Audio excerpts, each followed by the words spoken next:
Hi, good evening and welcome to tonight's meeting of the Medford Community Development Board.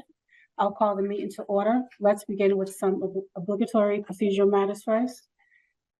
I'm going to read the public hearing notice. This hearing of the Medford Community Development Board is being conducted via remote means. No in-person attendance of members of the public will be permitted, but every effort will be made to ensure that the public can adequately access the proceedings as provided for in Chapter 2 of the Acts of 2023. A reminder that anyone who would like to listen to or view this meeting while in progress may do so by accessing the link that was included on the meeting agenda posted on the City of Medford's website. If, despite our best efforts, we are not able to provide real-time access, we will post a recording of this meeting on the city's website as soon as possible. A reminder that given the remote nature of this meeting, tonight all votes from the board will be made by roll call. Please know that the project materials for all projects before the board can be viewed on the city's website at medfordma.org. You can click from there. You can click on current city board filings. Danielle will provide the link in the chat. I'm going to do a roll call attendance for the board. Vice Chair Emily Hederman. Present. Peter Cowles. Present. Ari Fishman. Present. Pam Mariansky. Present. Sally Akiki. Present. Sharad Laracharia. Present. And myself, Jackie McPherson. Danielle, can you introduce any staff on the call, please? Yes, Madam Chair. We have myself, Danielle Evans, Senior Planner, Alicia Hunt, who's the Director of Planning, Development, and Sustainability, Amanda Centrella, who is a Staff Planner, and then we have Clem here. Yep, Clem Doucette or Doucette? Yes, Doucette.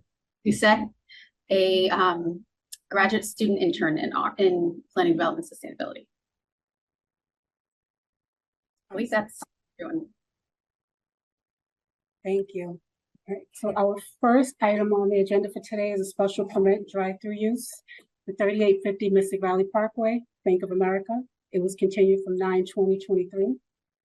The applicant is applying for a special permit for a bank with drive-through ATM at 3850 Mystic Valley Parkway, which is the Wegmans Plaza.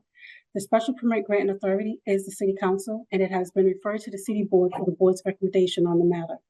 The matter has been continued several times in order to redesign the site plan to satisfy planning staff and for sign-off from other tenants of the shopping plaza. An overall project summary is that the existing site currently houses a surface parking lot and is bounded by commercial properties to the north, Linden Street to the east, Locust Street to the west, and the northern access drive to Meadow Glen to the south. The proposed project will construct an approximate 5,413 square foot bank with one drive-through lane and one drive-through bypass lane. I'm going to now invite the applicant to present any updates to the proposal. Danielle, can you please introduce all members of the applicant? Let's see. Anyone here from the applicant team?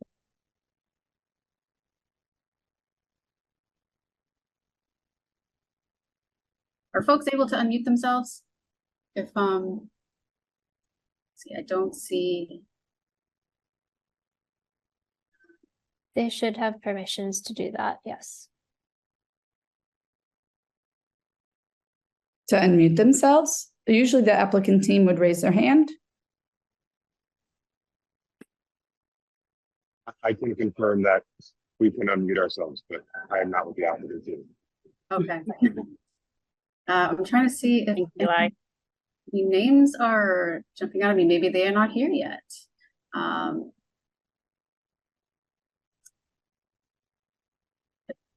see.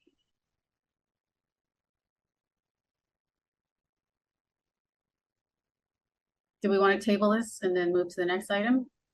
Sure. Motion. Do you need to make a motion? No. I don't think it's a motion to table it to the end of the meet or later in the meeting, just to another date certain. Well, I mean, if they show up, oh, you mean like we're not going to continue it? We're just going to No, we're just Postpone it moving it to until postpone it later to in the meeting. Okay.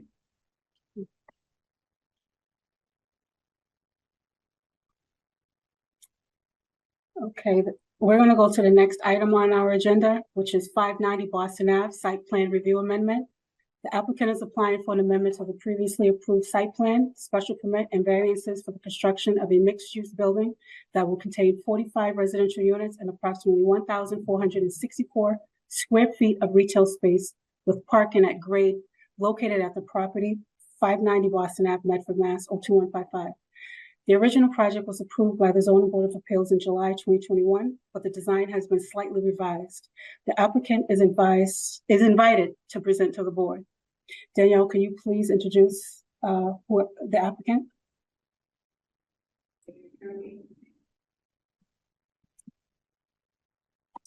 We have Peter Quinn is the architect.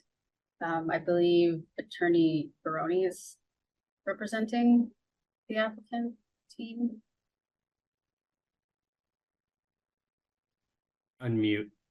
Oh, good evening. Yes. Good evening.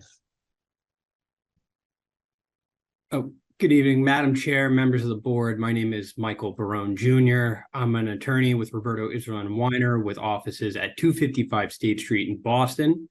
My office represents Analetto Brothers, Inc., the property owner and proposed developer for this site at 590 Boston Avenue. With me tonight are Joseph Analetto, the petitioner, Peter Quinn, the project architect, and Jack Sullivan, the project engineer. As mentioned a little earlier, prior to COVID and the recent revisions to the zoning ordinance, the applicant and this project were previously before this board, at which time the board affirmatively voted to recommend to the Board of Appeals that they approve special permit for site plan review. The Board of Appeals unanimously approved the project and requested our variances thereafter. As you may recall, this project involves a proposed mixed-use 5-story building on the southeasterly corner of Boston Avenue and Harvard Street at 590 Boston Avenue. We are here this evening to request modifications to the previously reviewed site plan due to modifications made to the plans following the recent revisions to the city's zoning ordinance. First, a little bit about this property. I'm sure many of you are familiar with the property.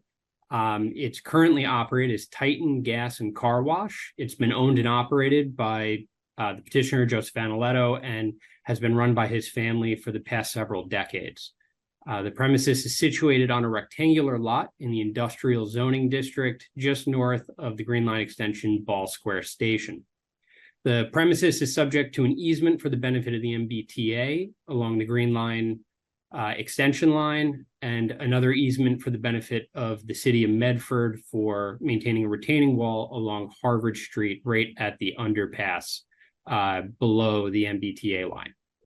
So I'll provide a very quick overview of the practical changes to this project. Peter will go a little more in depth.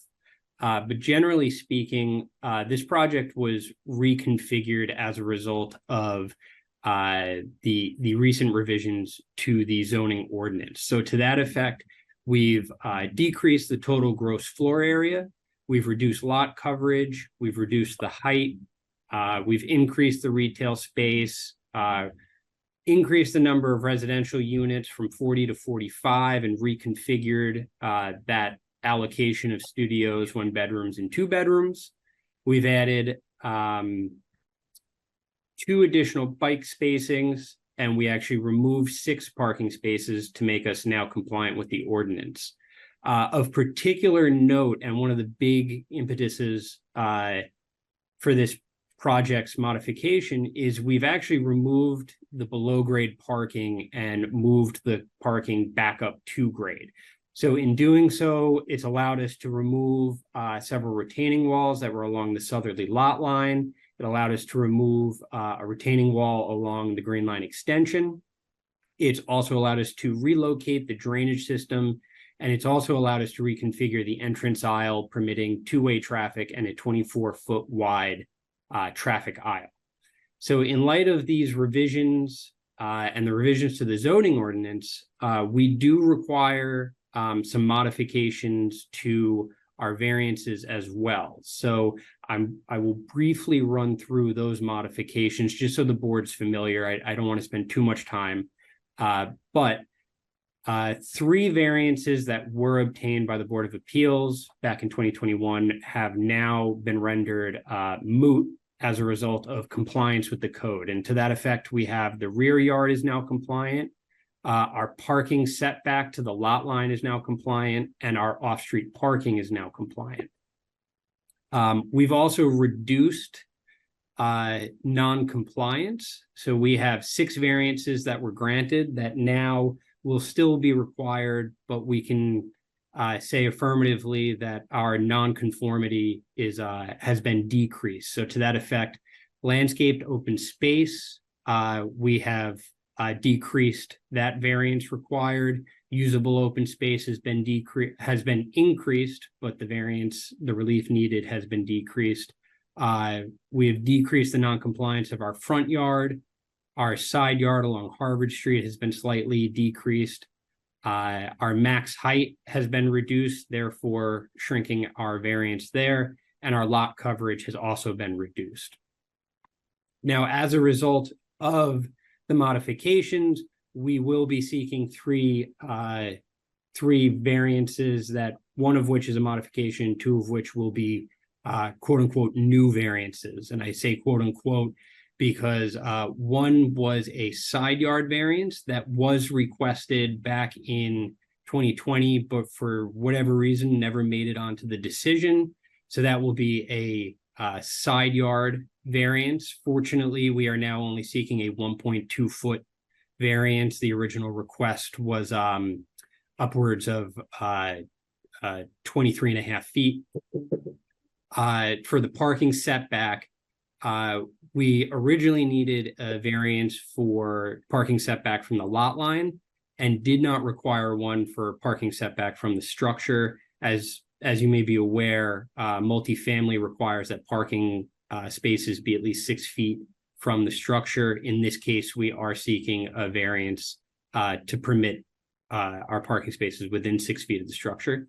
And because we added some units, we also need to modify our existing variance for lot area per dwelling unit. So now I want to take a step back, and again, just for the new members of the board, really look at this project in the context of the neighborhood. So as you may be aware, the property is located at the southeast corner of Harvard and Boston Avenue. And Boston Avenue really is right in the center of the industrial zoning district that runs through the city, or at least this portion of the city. But oddly enough, that industrial zoning district also directly abuts the general residential zoning district to the west. So to that effect, what we have in this corridor is no longer strictly industrial uses. Next to the railroad, we have now seen a tremendous shift to a mix of residential uses, multifamily uses, institutional uses, and even several religious establishments. This is most clear on the easterly side of Boston Avenue, where our project is located, where you have Tufts University at 574 Boston Avenue and several multifamily projects at 616 Boston Avenue and the Sphere Luxury Apartments at 640 Boston Avenue. So looking at that, in addition to the neighboring general residential district across the street, we believe this project continues to make significant sense as you have that transition from the general residential area into this transitioning industrial zone. And we believe that the Green Line extension further adds to that despite its current condition. And with that, I think I will turn it over to Peter to give a more thorough overview of the revisions to the site plan. Thank you and good evening. My name is Peter Quinn, Peter Quinn Architects in Davis Square, Somerville. I would like to just take you through mostly the changes that were made. I think that will also explain the project well enough for those who haven't seen it before. And I will add a few comments to what Michael has already said. Let me just share my screen here, if I may. There we go. All right. So the building itself is now hold on a minute, just having a little trouble clicking the things here. There we go. So this is the view that we're proposing for the building at the corner. The previous view here was like this, somewhat similar, with a retail space that projected forward toward the sidewalk. In this case, in the previous plan, we had raised the basement roof so that we had a plinth that the building was based on, and below that was the garage. Now we have been able to eliminate that plinth, and now we have essentially a planting area in the front that's available for trees and the like. And also the handicapped access is much easier. We just put a ramp in before we had a lift to get up there. And we've also tried to really address the corner more and have a more robust elevation on both sides of the corner. In the previous scheme, we were somewhat flat on the side, on the left side, that would be Harvard Street. And the building itself was maybe a little flatter than what we have now, where we have a little more robust balcony and window pattern. We also introduced a brick base that we didn't have before. The base before was just for the plinth, and then it was wood frame all the way down to the top of the plinth. This, I think, actually lightens the massing of the building somewhat and makes it kind of more visually interesting at the street line. The number of units, as Michael mentioned, is now 45. I do want to point out that the number of bedrooms in the building is exactly the same as we had before. The only difference is that we have rearranged the units such that we have more smaller units and fewer larger units. We also arranged the building so that the units stack vertically in order to save some money, rather than change as they go up through the building as the previous scheme had. In our layout, we have the number of amenity spaces on the ground floor. We have the large retail space at the corner, as I mentioned, and then behind that we have a large bike room, which is easy to get into from the front door, taking a bike up a ramp. We also have access to the rear where there's parking. A little over half the parking spaces are under the building, and then the rest are out toward the retaining wall that is shared with the T at the back of the building. We have one unit on the ground floor, a nice large unit, and then we go up from there into a layout of I think it's 11 units per floor, a mix of studios, ones and twos. And then on the roof level, we have a roof deck and solar panels, and the roof deck has a pergola over it, making it kind of a interesting amenity space for the building, all brought in from the edges so it's not to disturb neighbors. And of course, we have plenty of space for mechanical and solar arrays to be put in the future. A couple of other things that are important to point out that are different. You can see over here on this far right side, there's a brick enclosure. That's where we put the transformer, so it's not really visible to pedestrians or drivers. And where we keep it out of the way. Before we had it in the back, and it was taking up quite a bit of real estate back there. We have, as I mentioned, we have eliminated the basement from the original design, and brought all the mechanical equipment, electrical switches and so forth to the ground floor. And I believe that will contribute to our resiliency should there ever be any flooding or that kind of thing in the area. Not having those sorts of things in the basement. Some of the other 3D views, let's see, this is how we deal with the parking in the rear. Drive under.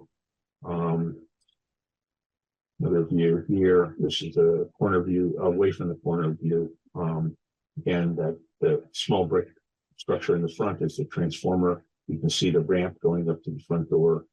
Beyond that, the commercial area could have a small enclosed patio area, where people could, set up tables outside. We kind of tried to design this to be sort of a universal, set of uses. Could be a workspace, it could be a cafe, anything like that. And then going up to the building a little further. This is the view looking down Boston Ave toward Ball Square. You can see there's a number of taller buildings further down. And as I'm sure you know, to the left, going down Harvard Street, will go under the bridge. And there's an aerial view, kind of give you the overall appearance of the property. With the landscaping in the front, I'll show you a little more about that landscaping in a minute. And the roof deck, which is enclosed well enough to be very private up there. This is a rear view from the tracks. Again, we continue this kind of robust articulation on the exterior for decks and for balconies all the way around the building. Almost every unit has an outdoor space. There's just some studios here in this alignment that don't. But I'd say 90% of the units do have them. A couple of other things. We actually ran into a little bit of a problem with the previous design when we explored the soils more. I think something happened when they built this retaining wall for the MBTA, that it raised our water table, and it raised it fairly significantly. And that, completely from a practical point of view, this also triggered our rethinking of how to do the parking. And it was a happy coincidence that the city also changed its parking regulations at the same time, because it allowed us to go to grade level parking.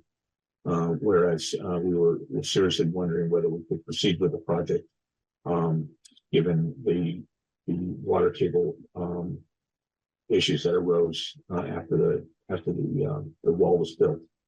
So happily, we're out of the water table completely, and you can see the sort of the normal construction in this building. Just make sure I got everything covered here. As I mentioned, as was mentioned, we reduced the height of the building. We're 3 feet below what we were approved for. We also decreased the floor area of the building in this new scheme by 5,000 square feet. So as I said, the units are smaller, but and there may be more units, but overall the building is about 10% smaller than what it was before. So I'm going to stop there and take questions, and I'm happy to go back over any of this or add to it as you may wish. Thank you.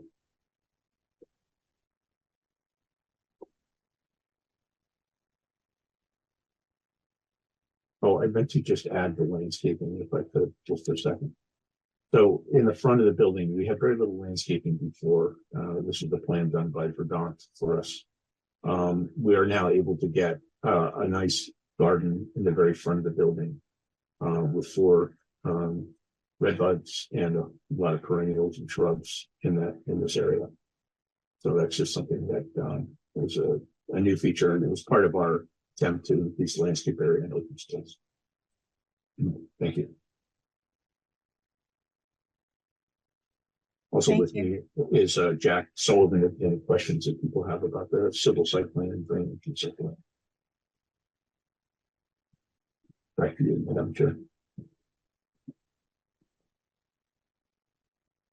Thank you for your presentation. One of the things that I need, I guess, clarity from, I'm not sure if it's from the city or from the applicant, if you can just synthesize the information. You've gone over in detail, but we're trying to see where we're at right now. We understand that we no longer need a parking variance, and I can see the differences in the design, but I'm trying to better understand where we stand right now in reference to compliance with the department head's comments and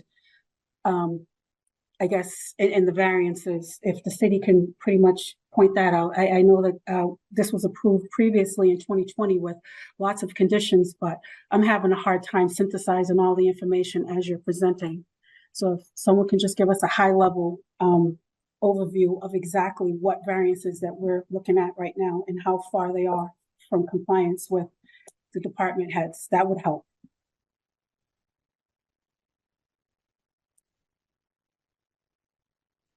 Or have you had a chance to look at the department head comments?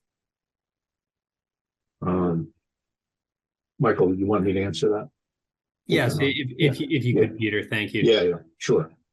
Yeah, we have gone through the department head, comments. So, there have been some new regulations put in place, for instance, with engineering. We will address those. Some of them are relatively easy. I don't think, Jack can confirm what I'm about to say, which is, basically that we didn't see anything that we couldn't comply with. The fire chief wrote a letter that had some new interpretations. Since we had already gotten this building approved, we didn't really change the approach that we were doing. But because we have a new chief here in Medford, I think he was looking at it for the first time. So we have a meeting scheduled with him Wednesday of next week to try to straighten this out and come to some reasonable understanding about fire suppression and fire safety for the building, which of course is very important. The other, I guess there were some other sustainability comments. I think we were in pretty good shape with all those. We certainly could make a response on those issues. Mike, do you recall if there were any others? I know we did have conversation. There was a point raised by the engineering department that I think is going to go into further conversation. The rounded corner. Oh, Peter, I'm sorry, if you could go back to the. Yeah, I or the was just segment. going to bring it up more technically. Yeah. Okay, great. I know previously we had a conversation about rounding off and handling the corner there as shown in the plans. And there's now conversation from the engineer that they believe it would be better perhaps for the applicant to instead actually transfer ownership to approximately 50 square feet of that corner to the city. We are looking at what alternatives might be available to do that, because obviously to deed out that 50 feet would change a lot of our figures. It would be quite slight, but still something that would need to be discussed. And I believe per the prior recommendations, a lot of that was subject to the engineers reaching a satisfactory conclusion with the applicant. So we were hoping to move forward in a similar fashion with that as well. I know because of our parking concerns in the prior approval, again, we had inadequate parking under the former regulations. There were a number of improvements that were requested for some crosswalks, some pedestrian markings, and automation systems. That again, I think that there was some call for some of that to remain, but I don't think it was a full request for all of it, and that was going to be a further conversation with the engineer as well.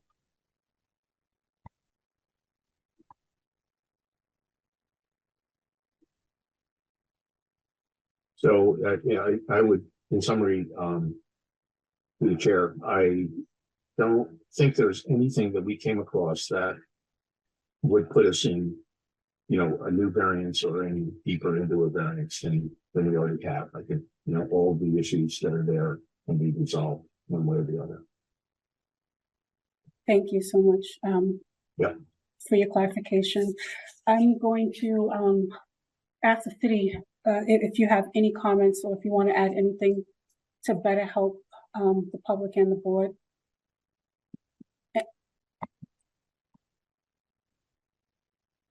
From your point of view. Sure. Oh, no, the city at this, I Oh, I'm apologize. sorry. Thank you.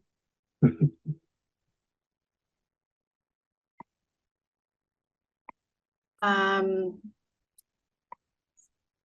The overhang that the fire chief had mentioned in this letter.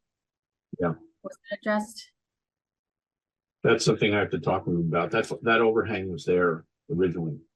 And, you know, if anything, it's gotten better, more clearance. But I think he's just, you know, he just wants me to take him through it and try to understand it. And I have all those dimensions that I can give it to him when I see him next week. You know, I mean, you know, in Medford, the fire chief wants a lot of access to the backside and the sides of buildings, and that's a big struggle if you don't want, you know, a lot of asphalt around your building. But that, you know, this is no different, and we've done our best to comply with that request. And did you see the comments from the director of diversity, equity, and inclusion about the different treatments for signage for the handicap parking spaces, and Yeah, there won't be any problem with that. you'll meet all of those if we add Yeah. that as a condition. Yeah, absolutely.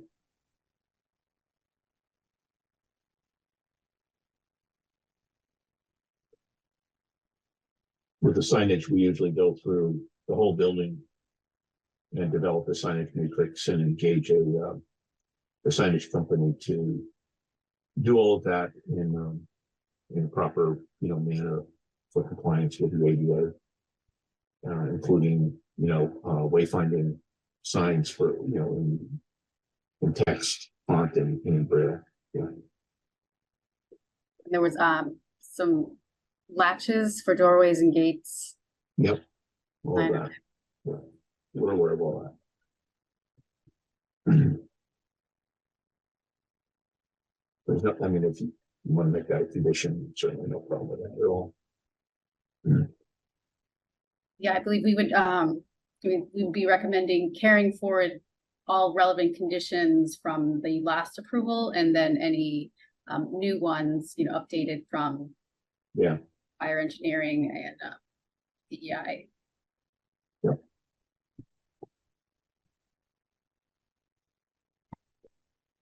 That's all I have, Madam Chair.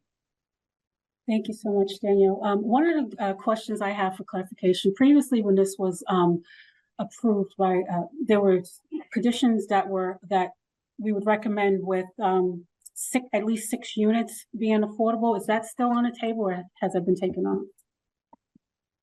My belief, Madam Chair, is that is ultimately up to you. I do believe, because we've added 5 units, that it may be something that needs to be reconsidered, but that is something I believe is entirely within the purview of this board.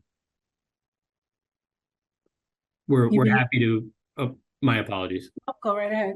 We're happy to engage in whatever conversations with the city that the department would like us to. And I see. I'll defer to Director Hunt. Madam Chair, I believe this is subject to inclusionary zoning. And so there's a Yes. formula. It's not a negotiation. There's a set number. I would have to pull open my book to get the exact formula, but that it should comply with inclusionary zoning, 80% of AMI. I feel that Danielle, I'm vibing her that she is looking that up as I'm saying this. We're not in the same room, so I don't know that to be true, but I believe that she is in fact looking up the formula for us. And Chair, when I was first reviewing this, I believe that even though there's an increase in units, that it's still rounded up to 6, I believe, but I should double check that again. And also, since the last round of zoning changes from last month, we clarified some provisions of our inclusionary zoning, requiring that the bedrooms, so that the affordable units are, proportionate to the market rate ones. So, percentage of, ones and twos. Were there any, there's no 3 bedrooms on this anymore, right? No, no, please.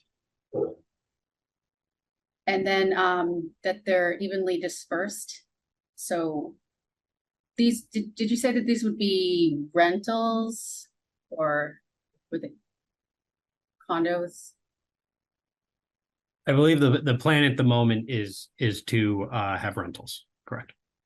Okay, so before you can file for, I believe it's a building permit, or you should have already started on your local initiative program application to get the units on the subsidized housing inventory.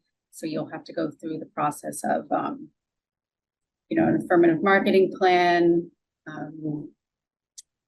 getting a lottery agent on board, and getting all that, and getting a regulatory agreement approved from the state and the city.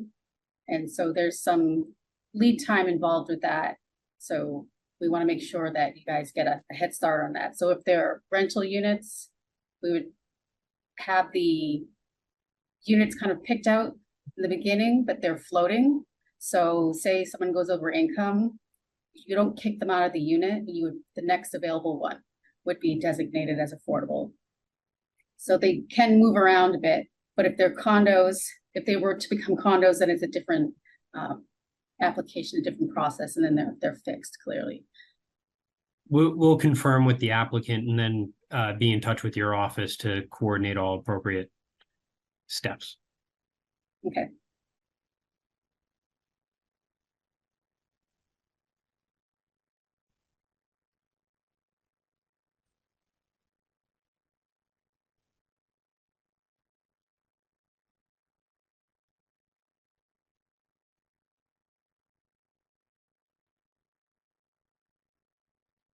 Madam Chair, Emily has her hand up. Okay, yes, I'm going to go to the board now, and I just want to remind the public at this point, or actually inform the public at this point, to please refrain from using the chat at this time. We're going to do a public comment period as soon as we hear from the board. Emily? It's just kind of a clarifying question. The decision that the applicants are looking for this evening, are we able to decide on that prior to the additional information and adjustments that we've spoken about this evening? It sounds like we still need to nail down, affordable housing. There's some department conditions that may or may not have been addressed.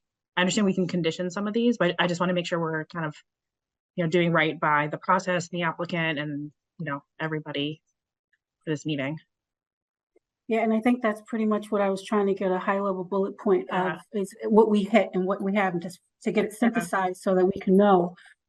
So I guess as a board, we will decide if we have enough information to continue, or if this is something that we can approve. I'm not sure that I'm comfortable at this point myself recommending with conditions, because I'm not sure what those conditions would be at this point, and what they would not be, unless the city can help us with some language. But even then, we have to satisfy the affordable housing piece of it. Sorry, the affordable housing is simple. It's 13% of the number of units. So I was just looking at your plans for a total number of units. I'll divide it by 45. 13. 45 divided by 13, that's your number. So you have to have 3.5 units, so 4 units must be affordable. 13%. 45. I think it's more than that.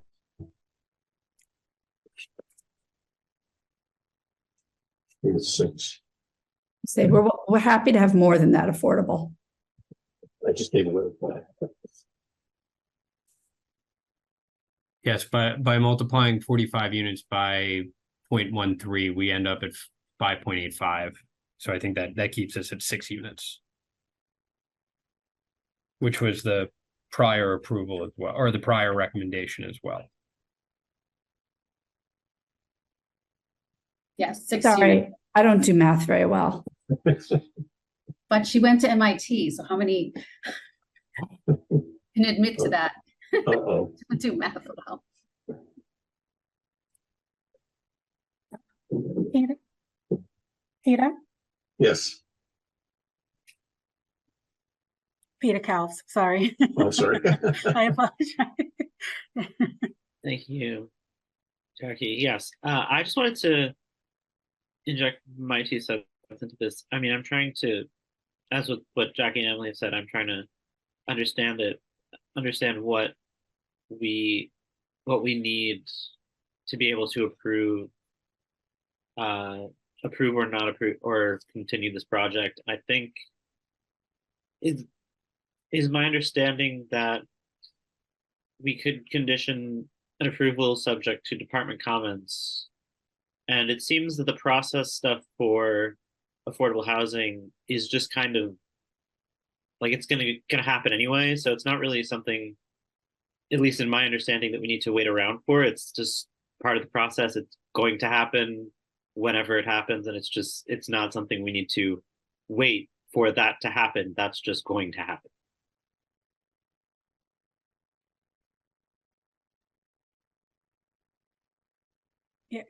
Peter, that was a question posed to the city? I believe so. I mean, I think it's yeah, I just want to make sure that, because the way I was understanding it, I was trying to figure out if the affordable housing and some of those procedural things were not really things that we needed to condition on or wait around on, but they were just parts of the process that are going to happen regardless. And we can condition on, say, department comments being met, and those affordable housing procedural matters that Danielle was so helpful as to list out. Those are just things that are going to happen anyway, because that's what needs to happen to rent and market affordable housing. I think Madam Chair, Danielle has her hand up, but if I might, typically we would list it as in the decision, but we would say this is subject to the city's inclusionary housing ordinance, and will provide 6 units. We also would list this is subject to linkage, and we would list this is subject to the city's solar ordinance. So it's not quite a condition of the board, but we would include it in that document so that if 5-10 years later somebody needed to refer back to it, it would be documented somewhere clearly that was included. But we don't state it was conditioned. We just say it's subject to. Does that answer your question? Yes, I mean that's I think what I was. So it's not so much of a condition of decision. It's something that will have to be noted in the decision, but it's not really a decision the board is making so much as something the board is noting along with everything else. Through the chair, that would be the correct way to approach it. And yeah, in my opinion, it's a condition. There'll be, different times. I'd cut off both my at that. Sorry, I just got distracted. Yeah, so there'll be no CO will be issued until they have all of their units, like their regulatory agreement is approved and they're ready to be marketed. So that's why we ask that they get a head start so there's no surprises, because this is actually the first project that has triggered our inclusionary zoning ordinance. All previous approvals of developments, it has been a negotiated condition of one of the boards. But this one is actually, codified in our ordinance how you meet the requirements, and the including, how it's distributed, how many, who it's affordable to, and that'll get listed on the SHI. Thank you. Vice Chair Hedman? Sure. I think Peter raised a good question, and I appreciate the applicant coming forward tonight and showing us these beautiful renderings, giving us the narrative of the changes that have happened, since last this project last appeared before the board. I'm just a little concerned that when we brought up department comments, it seemed like those may not have been viewed or addressed in a more direct fashion. So, while we, potentially could go through each of those conditions and address them this evening, absent things that are required, affordable housing, building code, et cetera, I'm wondering if it's a more efficient use of time to request the applicant returns with, these conditions specifically addressed within their project. Madam Chair, if I may, Yes. we did receive and we did review. We had a meeting to discuss the 3 department letters we did receive. The DEI letter is very, very easy for us to remedy. The fire chief letter, as we indicated, the fire chief was unavailable for a meeting as he was on vacation, so we have scheduled that meeting. And the engineering letter was substantially similar. I can't say exactly, so I would have to defer to Jack Sullivan on that. To the letter we had received last time as well. So our understanding being that we would satisfy the engineering office with those concerns moving forward, especially given that we've reduced the parking non-conform or rendered parking compliant, and also reduce the number of issues that were created by the below grade parking. But I just do want to represent that we did review the letters and we did have internal discussions on them. But I do understand where the board is coming from. I do not believe we would have had sufficient time, even to the extent we had the ability to meet with the fire chief and have our engineer connect more thoroughly with the city engineer, that we would have been able to update our plans. But we are absolutely committed to satisfying the concerns raised by each of the department heads. And Thank you, Mr. Chair. I'm sorry, and just to echo what Attorney Barone said, I'm Jack Sullivan, the project engineer. As far as the engineering memo, the only item that really we need to discuss is that corner rounding on the corner of Boston and Harvard Street. The sidewalk goes over that corner now. That's why we had proposed an easement. That would be a discussion. All the other items are more bookkeeping items, and we can easily address.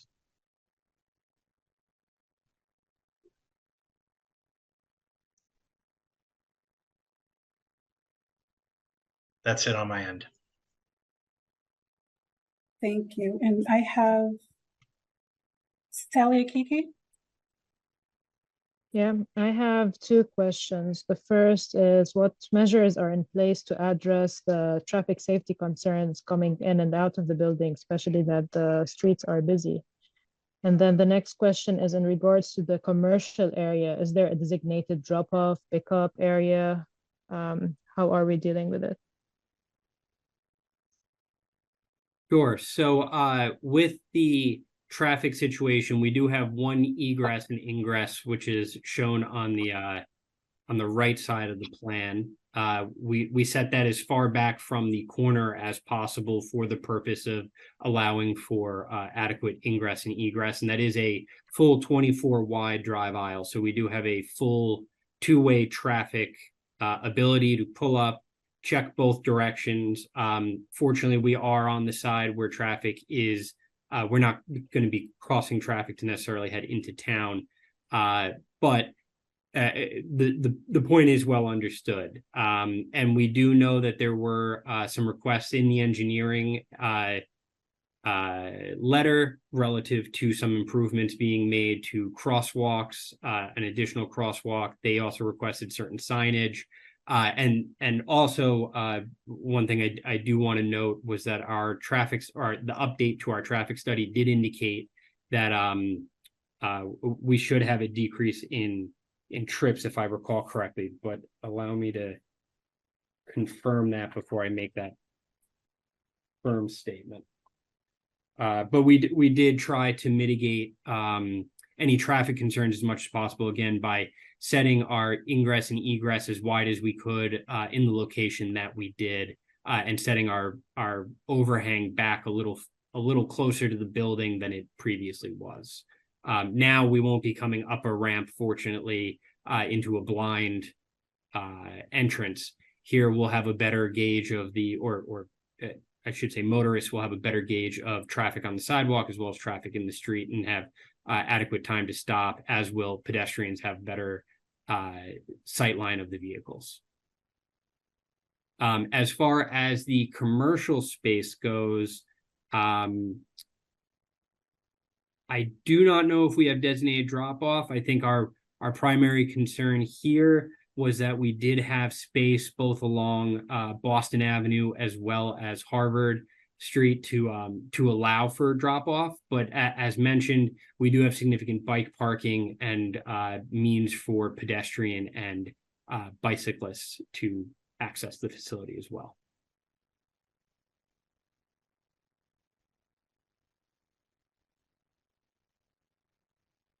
Thank you, Attorney Barone. Are you all set, Sally Akiki? Yep, yeah, it answered my question. Okay. Peter Couch? Thank you, Madam Chair. I just would like to confirm, getting back to the discussion about the department head conditions, that the applicant has received and reviewed the department conditions, and with the exception partially of the rounding at the corner, is prepared to comply with the department conditions, just so we can get a clear statement on where those conditions and the applicant stand.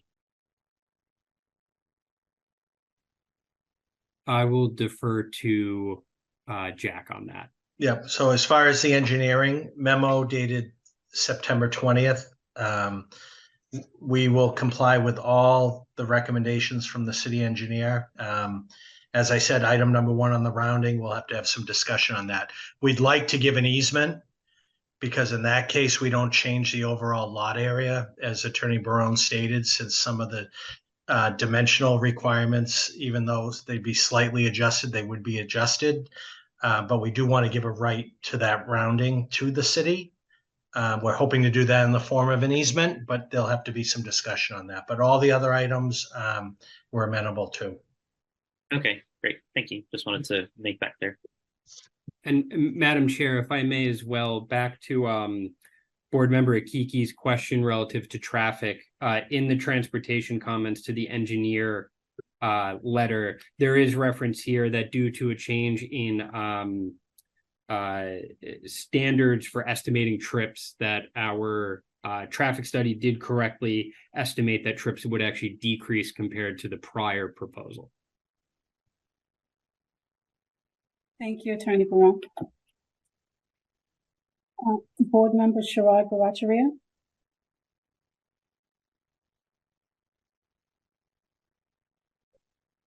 But you're on mute, Sharad. Thank you, Madam Chair. I think it was mentioned that there is a high water table at this location, and you have also lowered the basement height. I'm just wondering what you're to mitigate the water levels here, and if you have made any changes to the drainage system. Yes, I can answer that, Madam Chair. We have no basement. We eliminated it by doing this scheme. So we are completely out of the water table. The water table turned out to be about 4 feet below grade. Okay. And an original test that we had done in our early planning stages showed it 6 to 8 feet below grade. So it changed quite radically after the wall was built by the MBTA. So I can say that the foundation that we now have is very conventional. It's not going to be needing ballasting or waterproofing or anything like that, other than normal measures that are taken. And just to piggyback on what Peter added, We are having a drainage system put in. We're going to collect the entire roof area of the building, and it'll go into a drainage infiltration field under the parking lot in the rear. We have an overall reduction of 2,500 square feet plus or minus of impervious surfaces already on this project. So there's an overall reduction in impervious surfaces, but we're also providing the drainage system, as I noted, and we did provide a detailed stormwater report to the city engineer on our stormwater design. I would just add, I guess it goes without saying, that current use is 100%, nearly 100% impervious asphalt in building. It just drains off the site.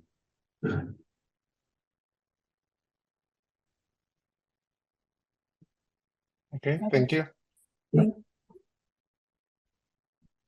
Are there any further questions from the board?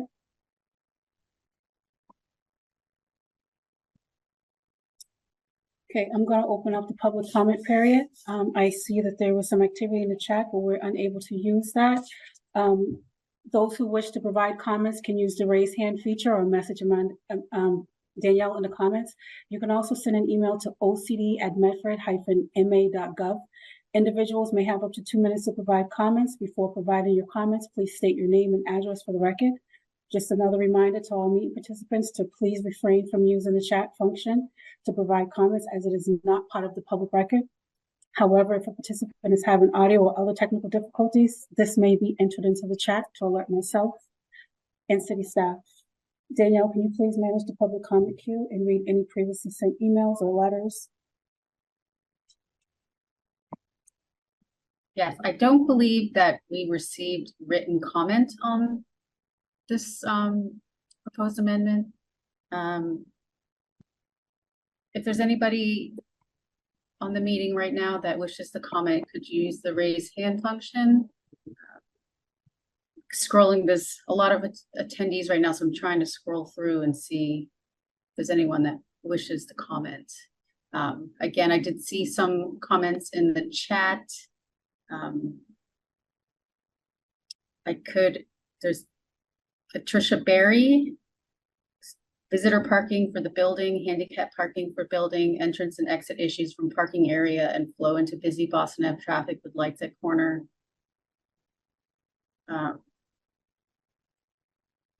Ms. Berry, if you wanted to elaborate on that, you can unmute yourself. If not, I think that was addressed. Yes, hi, Patricia Barry, 5 Taylor Street, Medford.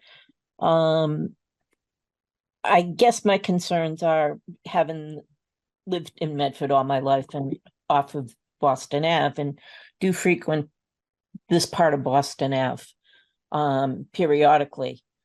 The congestion of the traffic flow between Harvard Street and Boston Ave at various times of the day can be rather heavily congested, with traffic, especially coming up Harvard Ave from the Parkway, where there is already mega construction going on or planned for that area for the medical labs building to go in. There's also projected increase of the Cummings high rises at 200 Boston Ave. With the lights at this intersection, and trying to go down Boston Ave and take from Boston Ave at Tufts, in taking a left into this one egress in and out of the parking lot, with the traffic lights flowing and the amount of traffic that can be there at any given point during the day, not just at heavy rush hour times. That is going to cause a huge backup in traffic flow if someone's attempting to get into their own residence at this place. That's one of the key concerns. The affordable housing you've responded to, and I guess overall traffic is more of a concern than anything else for me, being a resident of the Boston Ave area. How Madam do you Chair? act on, responding to that issue? Absolutely. And we had submitted with our initial application a traffic impact study, and with our most recent request for modification, an updated calculation of trip generation based upon the new proposal. And on table 2 on page 4, which I don't know if that's readily available, I can try to share my screen if possible. But ultimately, the current gas station has significantly greater weekday and Saturday daily trips compared to the trips or the trip generation coming in and out of this facility. And to that extent, we see a significant decrease in morning hours, evening hours, as well as midday on Saturday, to the point where per the traffic study, our weekday daily with the existing gas station is estimated at 722 trips, and our proposed mixed use trips would be 170. On our Saturday daily, the existing Titan gas station is north of 1,000 trips, whereas our proposed mixed use would be under 200. So while we completely understand the concerns, we are relying on this study evidencing that the traffic in and out of this building will be significantly less when it's limited to 45 units, as opposed to a use that relies upon regular vehicular traffic in and out of the lot for gas station and car wash purposes. If I may add through the chair, the current layout with the car wash is basically an open curve around most of the 2 sides of the site, so that cars can come and go in a number of locations. Whereas in our case, we are limiting it to 1 curb cut at the far end of the site, as far away from the intersection as possible. So I think it's a great improvement, actually. Thank you.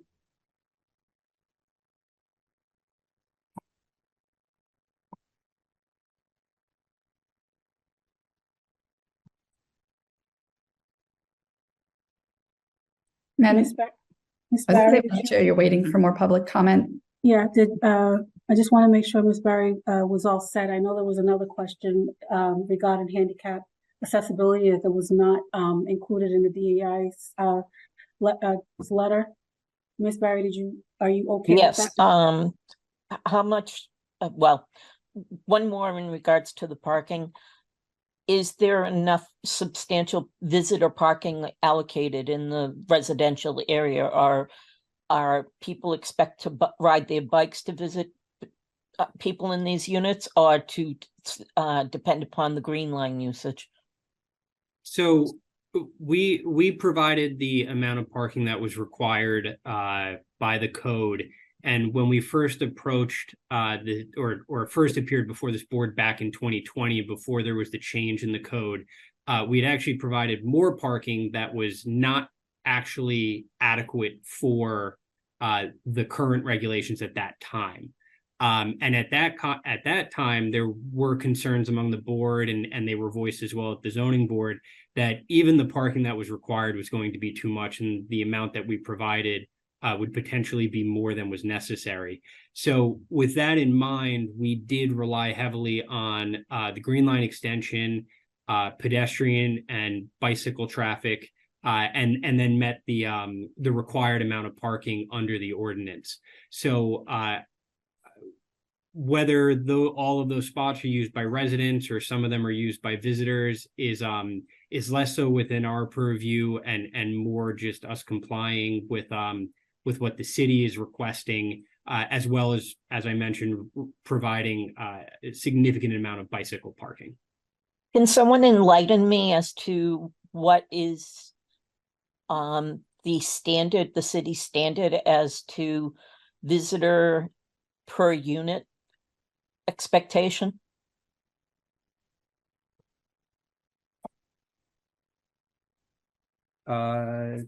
So my understanding of the code is that it is less a visitor per unit, and parking is determined on a basis of both proposed affordability units as well as proximity to transit. I'm sorry, mass transit. So to that extent, those are the calculations. I don't have those immediately handy in front of me to tell you exactly how we reached the number we did, but I can certainly look into that. But again, it is on a per lot basis. It's no longer, at least based upon our location, tied to visitor versus resident parking. And perhaps Ms. Evans could provide a little further detail on that. I don't know if that's why you're raising your hand. I'm sorry. Yes, through the chair. Yeah, our parking requirements are based on the units, and the assumption is that, you know, some people may have more cars, some people may have no cars, and, you know, it all kind of like balances out, but there isn't additional parking required for visitors. I don't know, will the parking be assigned to units, or will there be, will it be included with the unit's rent, or will it be, you know, something that folks could, if you don't need parking, then you don't have to pay for it, or sometimes if there's extra parking that's not, you know, coupled with the unit, then that could be freed up for visitors if needed. Sure. I don't believe we've gotten that far along to confirm whether we will be, again, I think it's also related to whether this is going to be condominiums or apartments. I think that conversation is going to be more relevant once we understand that the project is moving forward. But we can confirm, or at least hypothesize how that might go. But at this time, I don't have a firm answer for you on that.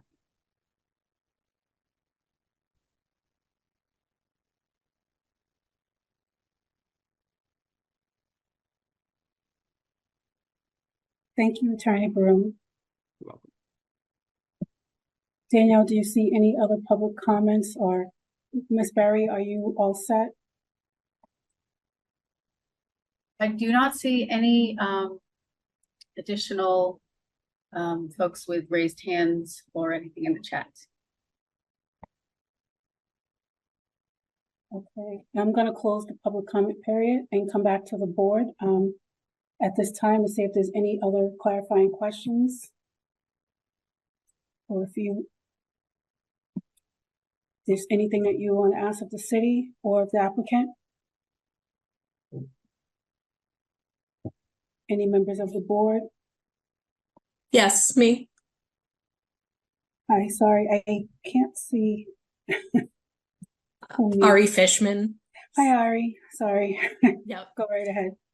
So there was a question in the chat that hadn't been followed up with that I'd like to enter as my own question. Are any of the affordable units being designated as accessible, or any of the other units being built? I know that it sounds like there are a lot of details you don't know yet, but I was curious about the answer to that. I can answer that through the chair. Yeah, so all of the units have at least the minimal requirements for clearances, adaptability that is, you know, required under the Massachusetts regulations for accessibility. Two of the units will be what they call Group 2A units, which are completely fitted out for handicap accessibility. And I don't know if it's one or two will also be set up for hearing impaired as well. So there's quite a bit that goes into these buildings that you know, really addresses that. All of the building is handicap accessible from one end to the other. There's no exceptions to that. Thank you. Yeah.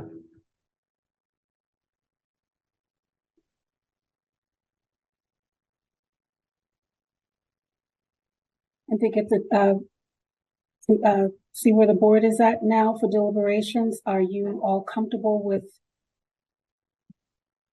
moving forward with the recommendation to the ZBA, or are we looking to table this? I think some of a lot of the questions that I had was, the previous conditions for myself and where they stood, but we've already heard, from the applicant that they're willing to comply as necessary with all,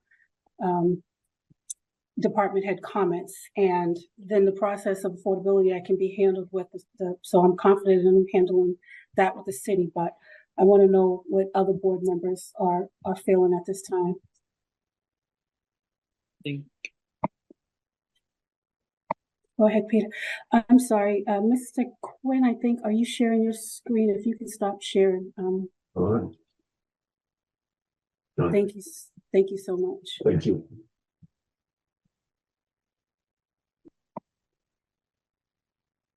I think having heard that the applicant is prepared to comply with the department comments, particularly the engineering and transportation comments of the memo dated 9/20, that at least I'm comfortable going ahead with that, seeing that they, and I mean, we will have to note in our decision that note that this applies, that the kind of the affordability conditions, that as Director Hunt said earlier, that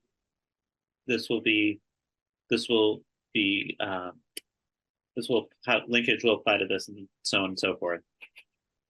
But as long as I think we make sure we include all of that and condition on the department comments, which it seems the applicant is willing to do, that I would be comfortable moving this forward.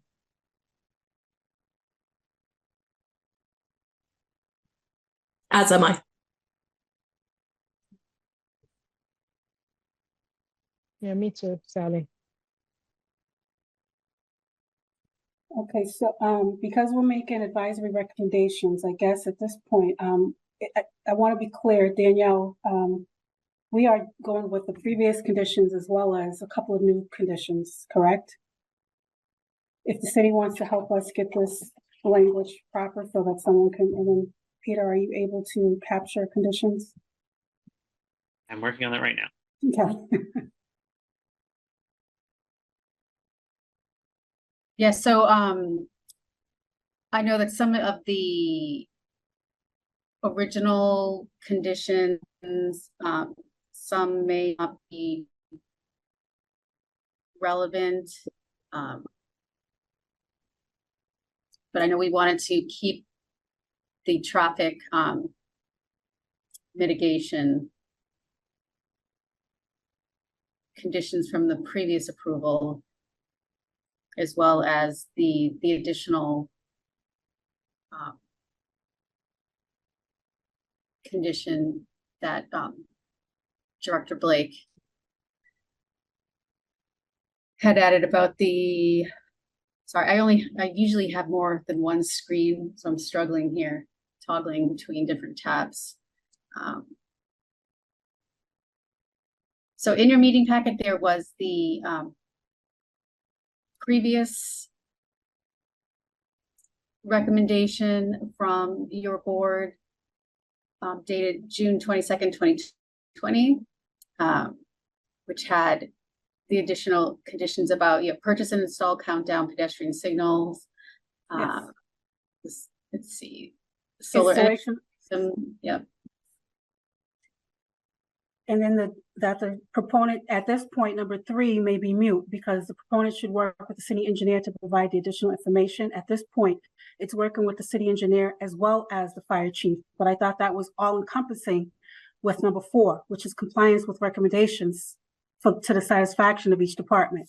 So I want to make sure that we're fleshing out everything, because if we're going to discuss each department head, it should be all inclusive, unless.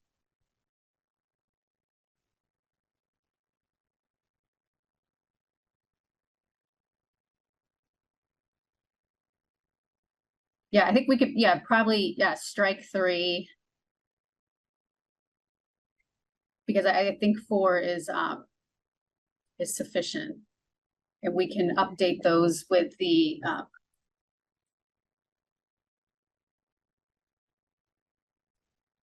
new dates. Yes, that's what I was gonna ask. I've been trying to put together conditions, and we would be talking about that the applicant shall comply with the DEI memo dated 9/21/23, the fire department memo dated 9/19/23, and the transportation engineering memo dated 9/20/23, which are the department head comments for this most recent in the run up to this most recent meeting. Yeah, and I believe that was a combined memo from the city engineer and Yes, transportation and engineering shared a memo. and then I believe Mary Ann O'Connor's previous memo still applies. I don't think she had any updates. Yes, that is what I was going to ask, just as I'm trying to capture conditions here. How do we want to term including the conditions of the previous approval of June 2020?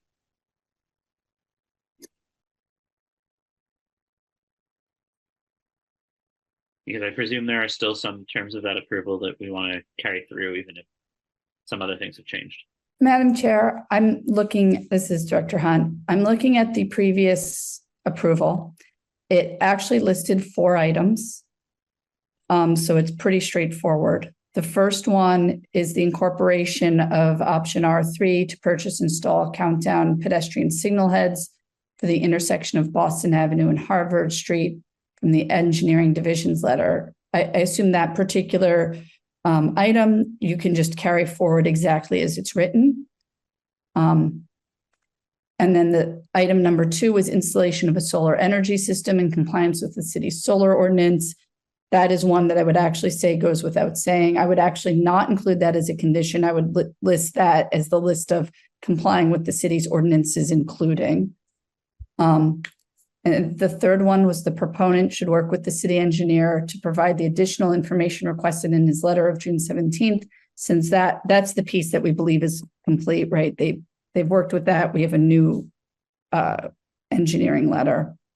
Yes, and so instead of parsing that out to be its own item, it should be all inclusive in number 4 for all department heads. Compliance with recommendations to the satisfaction of each department head in the letters, and then listing the letters. So it's actually one of the simpler ones that we've seen.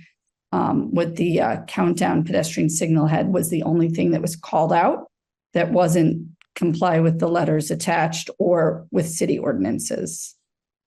So then we would add into the decision and compliance with the city ordinances of linkage, inclusionary housing and the solar ordinance. Honestly, they have to comply with all city ordinances. We just feel that it's nicer to call those out so that none of them are a surprise, because those are Medford specific as opposed to building code. Also, in terms of the countdown pedestrian signal, that is included in the transportation memo from 9/20. That's. Okay. So I don't know that it needs to be called out separately. I wonder if it was as simply a convenience for when we are doing monitoring later, when there's something like that we have to check and make sure it got installed. That would be the only reason I could imagine we called it out separately. Okay. Yeah, so through the chair, I think at this point, it would be like any kind of like special conditions that are not already required by the ordinance. And when it gets to the zoning board where they have their decision, we will have the whole laundry list of conditions, our standard boilerplate for the different, complying with the different provisions of the ordinance and the comments.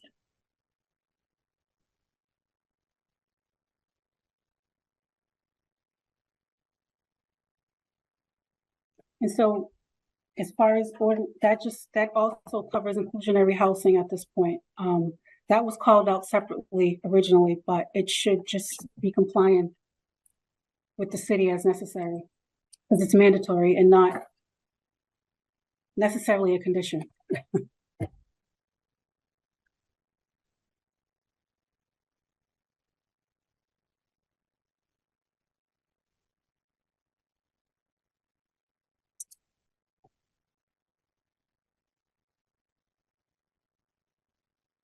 At this point, is it time for one of us to motion for a vote? So yeah, so we're looking for a motion to recommend that the Board of Appeals approves the special permit for the site plan review for 590 Boston Avenue with the following conditions. Go, Peter. All right, and Danielle, feel free to let me know if I left anything off. To comply with all city ordinances, specifically inclusionary housing ordinance and the residential linkage. To comply with all department head comments as stated in the DEI department memo of 9/21/2023, 9/19, the fire department memo of 9/19/2023, and the transportation and engineering department memos of 9/20/23. And I believe that's all I have, unless I missed how exactly we were calling out the previous approval. And if the city does not have anything to add on that language, we can go ahead and who wants to do the first motion? Recommending approval of the amendment to the site plan review. Yes, that's the one key word I left out was amendment. I originally said to recommend that the Board of Appeals approves. So we're recommending that the Board of Appeals approves the amended special permit. Is that what it? Well, it's site plan review. It's not a special permit, and it used to be a special permit, but it's just site plan review. But they were the site plan review authority originally, so for the amendment, just keep it with that original authority. Okay. I so move. Is there a I second? second, Sally. Okay. We'll do a roll call. Vice Chair Emily Hedeman, I'm just gonna abstain from this one, if that's all right. Peter Cowles, Yes. Ari Fishman,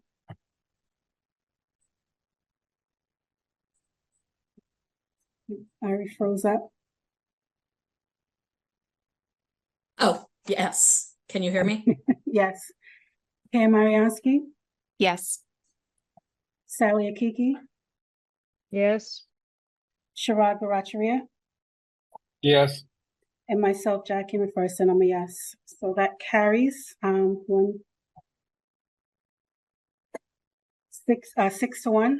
The motion carries. Thank you very much. We really appreciate your time this evening. Thank you. Have a great evening. You as well. Thank you. Thank you. Thank you very much. Right.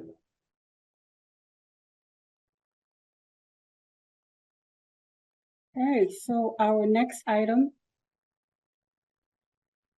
Plan Development District 1 and 3 to 20 Walkland Court.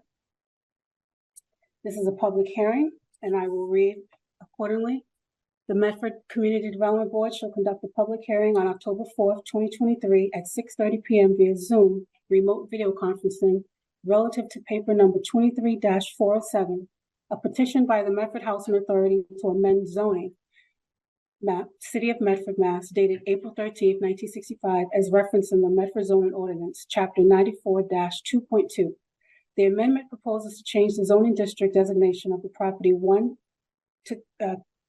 and 3 to 20 Walkland Court as depicted on sheets 1 to 6 of the plans entitled ALTA/NSPS Land Title Survey prepared by Fussin O'Neill and dated February 6, 2022 from Apartment 1, Zoning District to Plan Development District, which would have new development standards per Medford Zoning Ordinance, Chapter 94-9.2.3.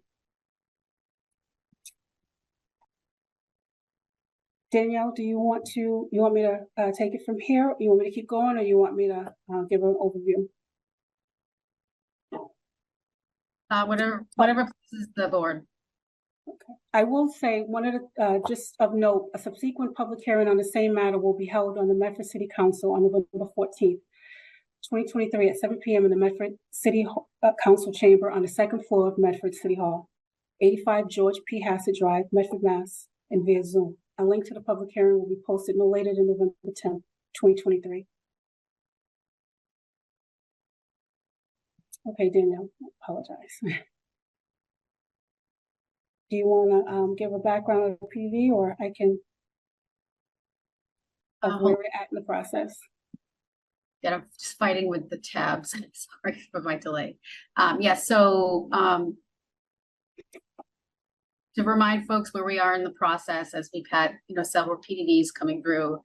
So there's the 3 steps for the PDD. The first was the zoning drafting phase, which is what the Community Development Board did on September 6th.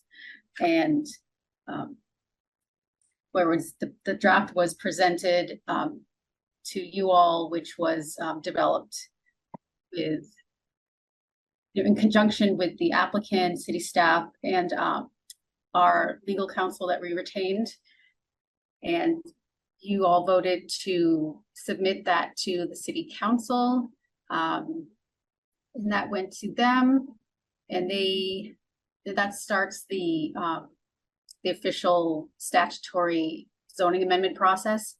And then so they immediately refer it back to you all tonight. So this is the second part of it. So you would be making a recommendation on language for the amendment to go back to the city council, who would vote on it, and it's on their agenda for November 14th. Although they are the ones that approve the ordinance, they can't actually act on it unless they get a recommendation from you, or the 35 days elapsed.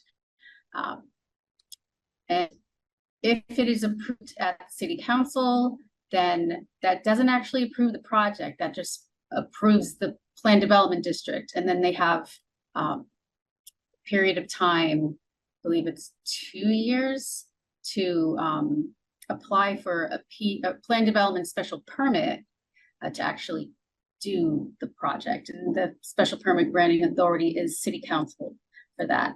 And then this would also be subject to site plan review, and that can be done concurrently or separately.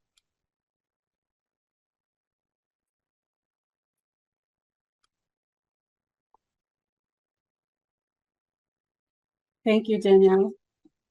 So we have Attorney Jonathan Silverstein of BBHS Law, retained by the city of Medford, and is available as support and counsel for the board. He will assist the board in making any revisions to the amendment. Board members should feel free to ask questions. We now ask the applicant for Walkland Court to introduce themselves and present their proposal, mainly highlighting and pointing out the differences of what that will include of what's allowed there. What's there now and what will be allowed there per the PDD. Danielle, do you want to introduce the applicant?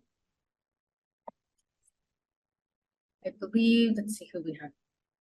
Attorney Hannah Kilson is representing them, and I believe we have Natalie Jansen from the Cambridge Housing Authority, who is consulting for the Medford Housing Authority, as well as Karsten Snow, and let's see who else. There's a lot of them. We might want them to introduce themselves. Okay, you can. There's our architect team. There's Gabe Chickariello. So we have a full house here. Okay. Well, if you have a presentation, you can introduce yourself as you go along. How was that? We will do that. Great. Natalie, all right. Natalie's going to share the screen, but good evening, Madam Chair and members of the board. It's very nice to see you all again. My name's Gabe Ciccarello. I'm the Director of Modernization and Procurement with the Medford Housing Authority. As previously discussed, we're here this evening to discuss our PDD 3 zoning amendment, which would allow for the redevelopment of Walkland Court in accordance with the City of Medford's comprehensive plan and housing production plan. But before we get into the PDD, we just have like a brief overview of our existing property and the proposed project. Danielle gave a brief introduction of who's here, but we do have a good contingent of our team here. So the Medford Housing Authority, we are the applicant. The Cambridge Housing Authority is assisting the Medford Housing Authority as our development consultant. Our counsel is here. Hannah Kilson from Nolan Sheen Patton. Our architectural team is here, and also our civil engineering team. So our architect is Dietz and Company Architects, and Lee Morissette is here, and Danny Gerber-Letitia. And we also have representatives from our civil engineering team. So we're going to go through a brief overview of Walkland Court, the PDD process, our requesting zoning amendment, and then I'm leaving it open to questions and comments after the presentation. So currently, the overview of our Walkland development, it is currently 144 units of state-aided public housing for low-income seniors and disabled households. All units there are deeply affordable, with resident rents calculating at a maximum of 30% of their income. Walkland Court, historically, it is our sole state development. Historically and currently has not received sufficient funding to operate, just to operate the development and address capital and physical needs. The development was built in 1963 and suffers from a few deficiencies. There's some pictures to the right of the slide. You can just see some of the typical conditions that we're dealing with at the buildings. But the main concern we have with the building for an elderly disabled development, it's the lack of accessibility features. So half of the units need to be assessed by stairs, which is not ideal for an elderly disabled population. We get a lot of recommendations, or what we call reasonable accommodations, for residents to move from a second floor unit down to a first floor unit.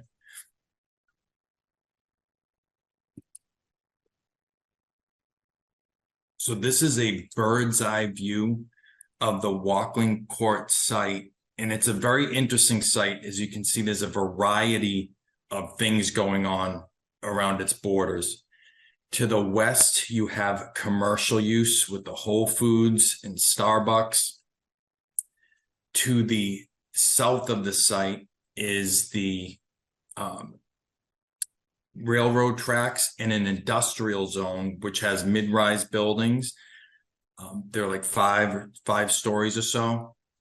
And then to the south of the site, you have the amazing amenity of the Mystic River, the north of the site, the Mystic River Reservation, and a couple typical Medford residential two-family, two-story, single and two-family, two-story homes. And to the east of the site is your typical Medford residential neighborhood with single-family and two-family homes.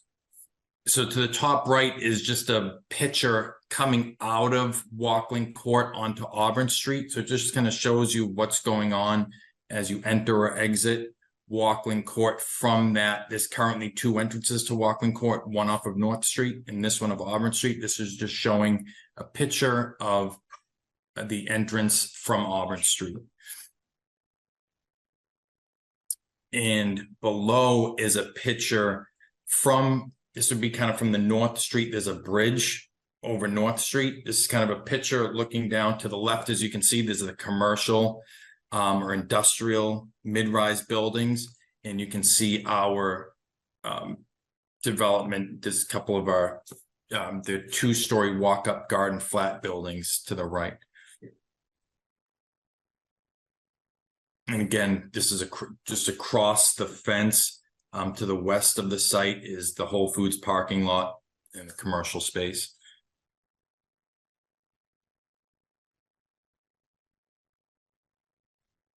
So I'm gonna turn it over right now to Natalie Jansen.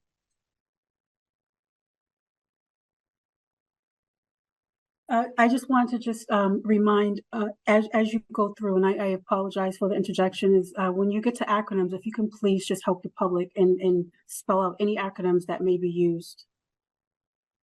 Of course. Yep, okay. Good evening, Madam Chair and members of the board. Thank you so much for having us again. My name is Natalie Jansen. I'm with the Cambridge Housing Authority. We've been working with Medford Housing Authority on the Watling Court redevelopment. Before I pass it on to Hannah, Hannah Kilson, who will go through the PDD amendment language in greater detail, I just wanted to talk about the project that we have at hand. So the Medford Housing Authority started the pre-development process for Watling Court in January of 2020. Since then, there's been a design process to develop a site plan as well as the drawings for the different buildings. The main goals of the redevelopment are to provide high quality, accessible, and deeply affordable housing to the existing residents. So it's essentially to replace and preserve the 144 existing units on site. The second goal is to increase the number of deeply affordable housing units on site. And so the Medford Housing Authority is proposing to build an additional 94 net new affordable units. That would be for a total of 238 units on site. As Gabe mentioned, it's an excellent location for affordable housing, given the fact that it is in very close proximity to transit, especially the new Green Line stop at Tufts, but also the future stop at the Mystic River. The other goals that we have for the site is through the redevelopment, there's a great opportunity here to improve the site's resiliency and sustainability. It will have to meet very high state and local requirements around that, as well as improve the site's connection to the surrounding neighborhood. So as Gabe mentioned, there's a lot of different uses around the site and a lot of different densities, and the aerial view that you can see here shows how the various heights of the building and densities are carefully placed along the site to essentially reflect adjacencies. So the redevelopment of Watling Court is a priority for the Medford Housing Authority, given the poor conditions on site. It's also a priority for the city of Medford. The fiscal year 2021-2025 City of Medford Housing Production Plan pinpoints Watling Court as a place where the existing units need to be replaced. And that it's also a site where there's the potential of adding additional affordable housing, which is exactly what this project seeks to do. In addition, the 94 new deeply affordable units at Watling would help the city of Medford meet 15% of its goal as part of its comprehensive plan to build 600 subsidized units. And I think a really important thing to remember when looking at this project is that all of the units that will be built on this site will be deeply affordable. What we mean by that is that they will all receive operating subsidy so that the tenant rent will be limited to 30% of a household's income. So this here essentially shows that aerial view, but now in site plan. So what we're looking at here is building A as a 6-story senior mid-rise building for seniors and disabled residents. It is the one that's closest to the railroad tracks, and across from it, the existing mid-rises that are located there in that industrial district. Building B is a 4-story family mid-rise that will be elevator accessible. And then building C, E, and D essentially are adjacent to the surrounding residential fabric, and reflect that two-story typology that you can see in that part of the hillside neighborhood. And then on the side here, you can see some renderings of the backyard space that would be a dedicated space for elderly and disabled residents. And then you can also see the family townhomes with the senior mid-rise in the back. So throughout the design and pre-development process, the MHA has led a very active and well-attended resident and neighborhood engagement process. There have been 7 resident meetings. And as part of the last Community Development Board hearing on the Plan Development District, the MHA submitted 78 support letters from current residents of Walkland Court supporting the Plan Development District application. There's also been 5 community meetings with neighbors of the site in order to gather feedback and to keep everyone updated on the project. In terms of notification to the neighbors for the community meetings, the MHA has received a list from the tax assessor's office of all property owners within 400 feet of the property. That's what you're seeing here on this map in yellow. And in advance of those community meetings, they've sent out mailings to those addresses. In addition, they went further in you see the blue swath that's surrounded by West Street, Lyman Ave, and Boston Ave. They flyered those households to let them know of the community meetings, and also posted notices on telephone poles. So if you're walking around in the neighborhood, you could be made aware of the community meetings that were all held at the community room at Walkland Court in order to ensure that people who lived around the property could easily access the community meetings. In addition to the resident and neighborhood engagement process, the Medford Housing Authority and the whole Walkland Court team has met with a variety of city departments to get feedback and incorporate that, including meeting with the fire department, the building department, and the Department of Public Works. And there's also been a series of public meetings related to the Walkland Court redevelopment project as part of the Community Preservation Act funding that the Medford Housing Authority has applied for in order to support this project. So we wanted to just take a minute to talk about some of the key discussion topics that have come up in these meetings. So one of the first ones is related to density and height. So as part of the redevelopment of Walkland Court, one of the goals that the Medford Housing Authority has, and that's also included in the City of Medford Housing Production Plan, is to increase the number of affordable housing units on site. And so as part of the design, there will be the 144 existing units that are being replaced, but there would also be 94 net new units on site. All of those would be deeply affordable, and that would be expected to increase the number of residents on site by approximately 101%. And that's based on average occupancy rates that the Medford Housing Authority has for a variety unit types.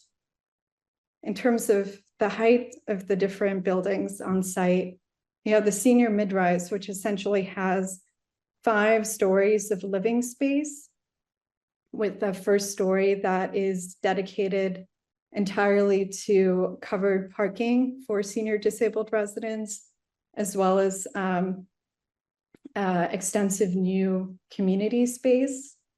The family mid-rise itself is 4 stories. And the height here is needed because one of the key goals of the project is to provide elevator access to not just elderly disabled residents, but as well to families. That's a really rare building typology that is needed in the city. And this will essentially allow residents who have accessibility needs to age in place and stay in these properties longer. But in addition to that, the more efficient footprint coupled with the height allows for more programmable and accessible open space outside of the buildings. And then the way that the design team has been working through the addition of this density and height on site is by very carefully placing it so that different building typologies or building types, mid-rise, is next to adjacent uses that are complementary or reflect similar heights and densities. So for example, senior mid-rise isn't being placed next to the 2-story residential homes along North Street and Auburn Street. That brings us to the next topic, which is the proximity to the railroad track of the senior mid-rise building. So these buildings that are currently on site were built in 1963 when both standards of construction were much lower in terms of noise, but also building materials. The current facade is being designed to meet HUD noise requirements, which are much stricter today than they were back in 1963.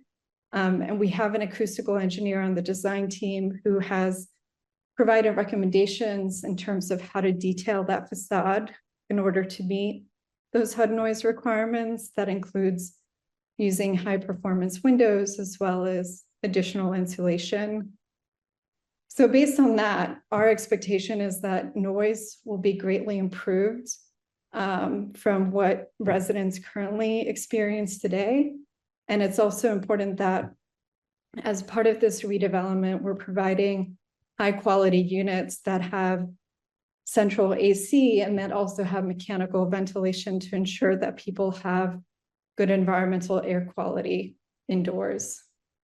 And as we just saw with the other project that came before us for the amendment to their site plan review, there are many examples of comparable buildings that are placed adjacent to railroad tracks, especially now that there's more emphasis on building transit-oriented developments like Walkland Court.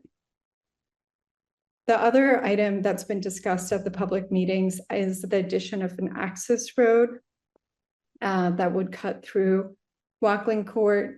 This access road is being included to provide resident and visitor access to the new buildings on site, but it also plays a very important role in terms of ensuring emergency access. And the design team has met with the fire department to review the site plan and that new access road. And he's been very supportive of it. As we continue to develop the design, the road will be designed in such a way to ensure pedestrian safety. The other two things that are related to this topic is parking has come up as a question. So the current parking on site is 0.28 parking spaces per unit, and we will be increasing that in order to essentially make sure that parking needs for the development are met on site. And this is based on usage for low-income seniors and families that MHA has as part of their portfolio. And we also had a traffic impact survey done by Niche Engineering to look at any kind of traffic impacts of the new development, and they determined that no traffic mitigation measures were warranted for this project. The final issue that I'm going to bring up is related to environmental issues. So the site is built on urban fill, and as part of the pre-development, we had a phase 1 and a phase 2 environmental site assessment done. And these site assessments found a variety of different contaminants that are pretty typical to a site that is made out of urban fill. So that means that as part of this redevelopment, there will be asbestos remediation as well as soil removal. Those will have to meet state and federal requirements. And during construction, there will be monitoring to ensure that hazardous materials are properly handled. And lastly, there's no environmental impact statement that's needed for this project because the project does not meet any of the Massachusetts Environmental Protection Act thresholds. They're not exceeded as part of this project. So that brings us to the overview of the PDD process. So Walkland Court is currently designed as, or not designed, it's currently zoned as apartment 1. We had 4 pre-application meetings with the city in the spring and in the summer to discuss the planned development district as a potential option to essentially receive zoning that would allow for the redevelopment of Walkland Court to proceed in accordance with the housing production plan and the comprehensive plan. We submitted that PDD application on August 8th of this year, had the first community development board hearing on September 6th. It then went to the city council, who then referred it back to the CDB on September 19th. And throughout this process, we've been working with the city and their attorney, Jonathan Silverstein, on the PDD 3 zoning amendment, which I will now pass it on to our counsel, Hannah Kilson, to describe in greater detail. Great, thanks, Natalie. Good evening, Madam Chair and members of the board. Thanks for allowing us to talk through the zoning amendment with you this evening. Again, my name is Hannah Kilson. I'm a partner at the law firm of Nolan, Sheehan, Patton in Boston at 84 State Street. So I want to do an overview of the zoning amendment and respond to kind of the opening request of us, which was to give you context against current zoning. And to begin, I'd like to make the point that the purpose for the PDD 3 and PDDs in general is to give developers the necessary flexibility, right, to redevelop, and in this case, the Housing Authority, the ability to redevelop Walkland Court site so that it can address the shortage of accessible and affordable housing in Medford. So the first element to remark on this PDD 3 zoning amendment is the permitted uses that will be made available on the site as a result of the PDD. So the PDD would only have residential uses and an accessory general office uses permitted on the site. There would be no other types of uses allowed on the site. The proposed PDD provides that the following uses are permitted as of right, which are the detached single-family dwelling, the attached single-family dwelling, the detached two-family dwelling, both Class A and Class B multiple dwellings, and senior housing independent living facility. Currently, Class B multiple dwellings are not permitted in an apartment 1 district, and all senior housing facilities require a special permit. So the PDD would allow for the development of the site for a Class B multiple dwelling, which is one which has no more than 75 feet and 6 stories. There would be residential uses that would be permitted by special permit, and those are noted here with dormitory, fraternity, and sorority houses, lodging and boarding houses, and other senior housing facilities, which are also currently in an apartment 1 district permitted by special permit. And then the other use, as I noted at the beginning, was that there would be accessory general office use would be permitted as of right associated with the residential use. And this permitted use would enable the management offices to be located within the multifamily dwelling for the development. So that's residential uses. I'd like to turn now to talk about the dimensional provisions in the PDD amendment, which, as I noted before, really give the project the flexibility needed to build this this highly needed type of housing in Medford.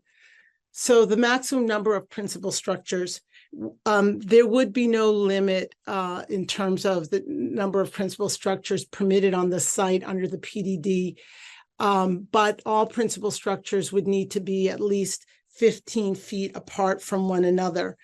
Currently on the site, there are 9 structures on the site. There's residential buildings, a small garage, and the community center.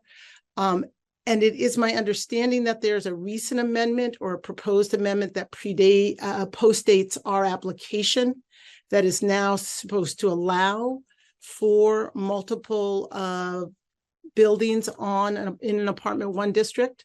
But I haven't, I'm unclear on the status of that. So for the purposes of our amendment, we continue to include that provision so that we can have the multiple buildings on this site.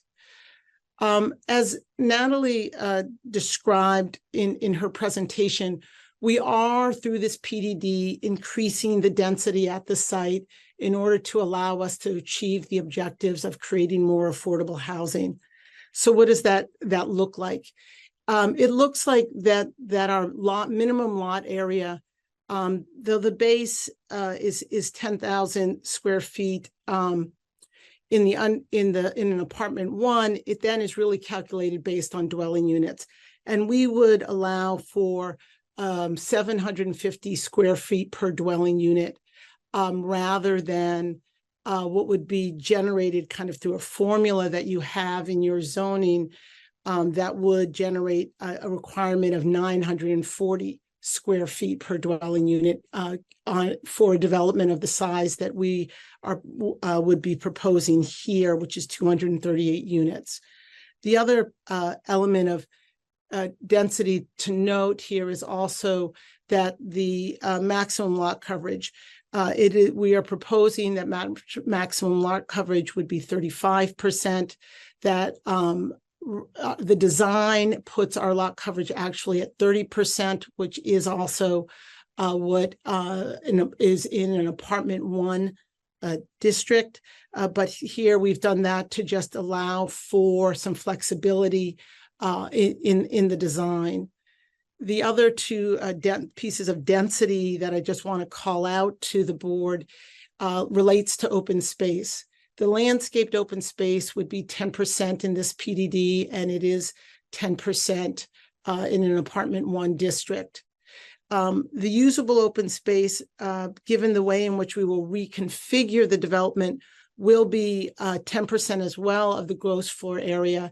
And this usable space, though lower than the 25% that is in an apartment 1 district, actually will be, as designed, more accessible and in fact more usable than the existing open space that's on the site. I think the other density piece, Natalie, can you go to the next slide? Because I think we should talk about height and stories. So this PDD3 has 2 uses that we are proposing.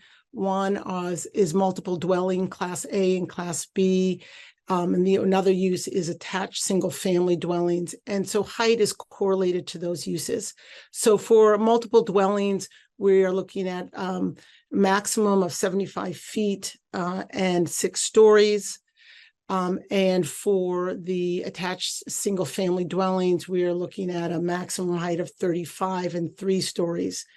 In an apartment 1 district, where attached single-family dwellings height and stories is the same as is being proposed in this PDD.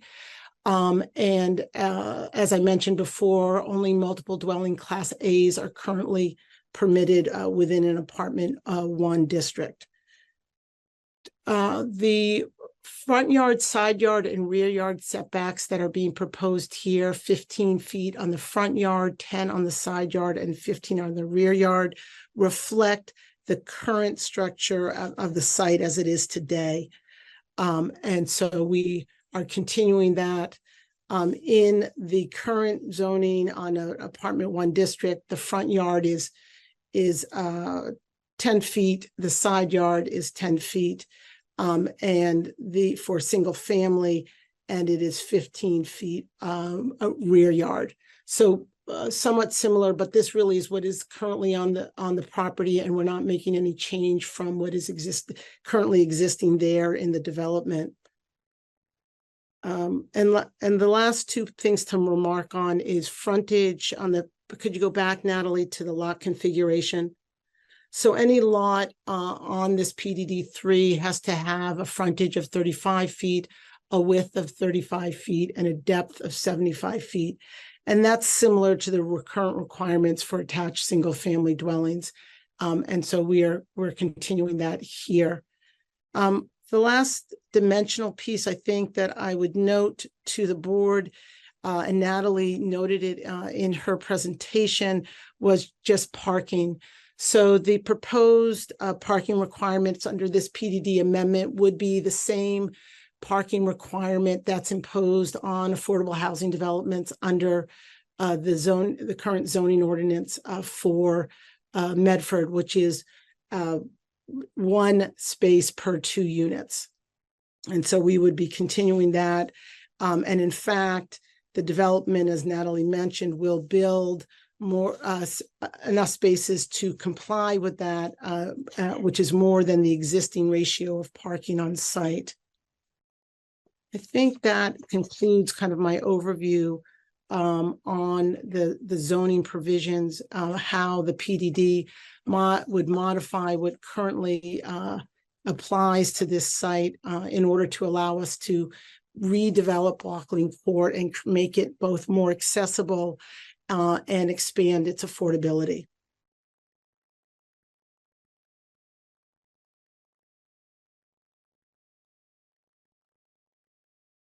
If there are any questions, I'm happy to answer those now.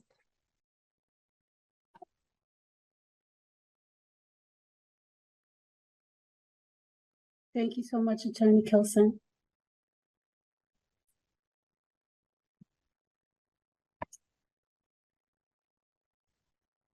Assuming that concludes your presentation, I'm going to open it up to the city staff to add any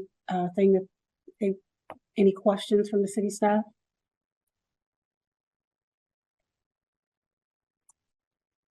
Thank you, Madam Chair. We've had many conversations with the Housing Authority about this, so I don't believe that we have any questions or clarifications at this time, but if there's anything we can answer for the board, we're also happy to. Thank you, Director Hunt. In that case, are there any questions, clarifying questions from the board?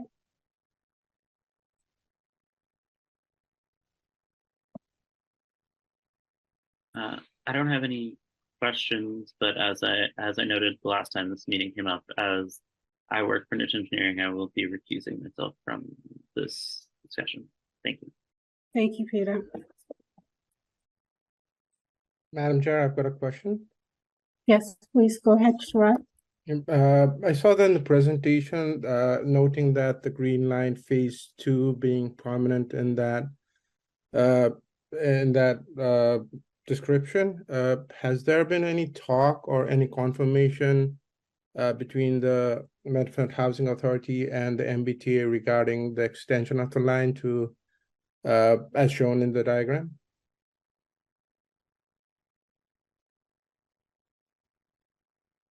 Madam Chair, I don't know if the Housing Authority wants to address that, but I could give you an update on the Green Line Extension Phase 2. The next step in that would be to have the state do an environmental review to determine the environmental impacts of an extension to Route 16. And that is something that our legislative delegation and a number of elected officials are working to get that environmental review funded. And that would be the next step before there would be any level of commitment to actually building it. And so since I've been party to those conversations, I want to let you know that's where it stands. The Housing Authority couldn't have any guarantees from the state on building. Simply, we're waiting for we're hoping for an environmental review first. Yeah, my question revolves around like the Greenland extension up to Medford substation right now has been built. By moving the current 2 tracks for the commuter rail on the side and adding 2 more tracks on the right side to accommodate for the Green Line trains. So if we do so in the current location, wouldn't that come much closer to where the new building is being built? And if that is so, I see there's like 25 parking spots on the back end towards the station that might be affected as well. So that's the reason I'm having the questions here. Excellent question. That I would have to defer to the Housing Authority. Can I just ask to clarify, is the question that there's the concern that those spaces would be lost because the T would take those areas?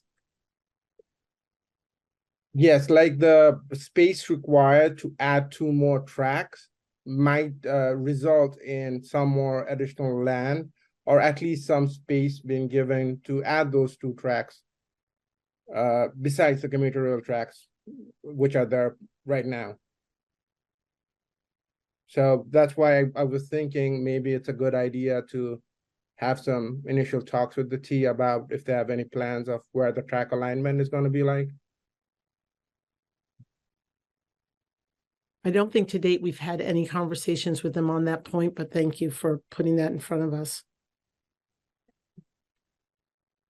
Right. I do have a second question, if I may. Absolutely. Yeah, the traffic study performed by Niche Engineering seems to be during the time of COVID. I think it's October 2020, if I'm not mistaken. And the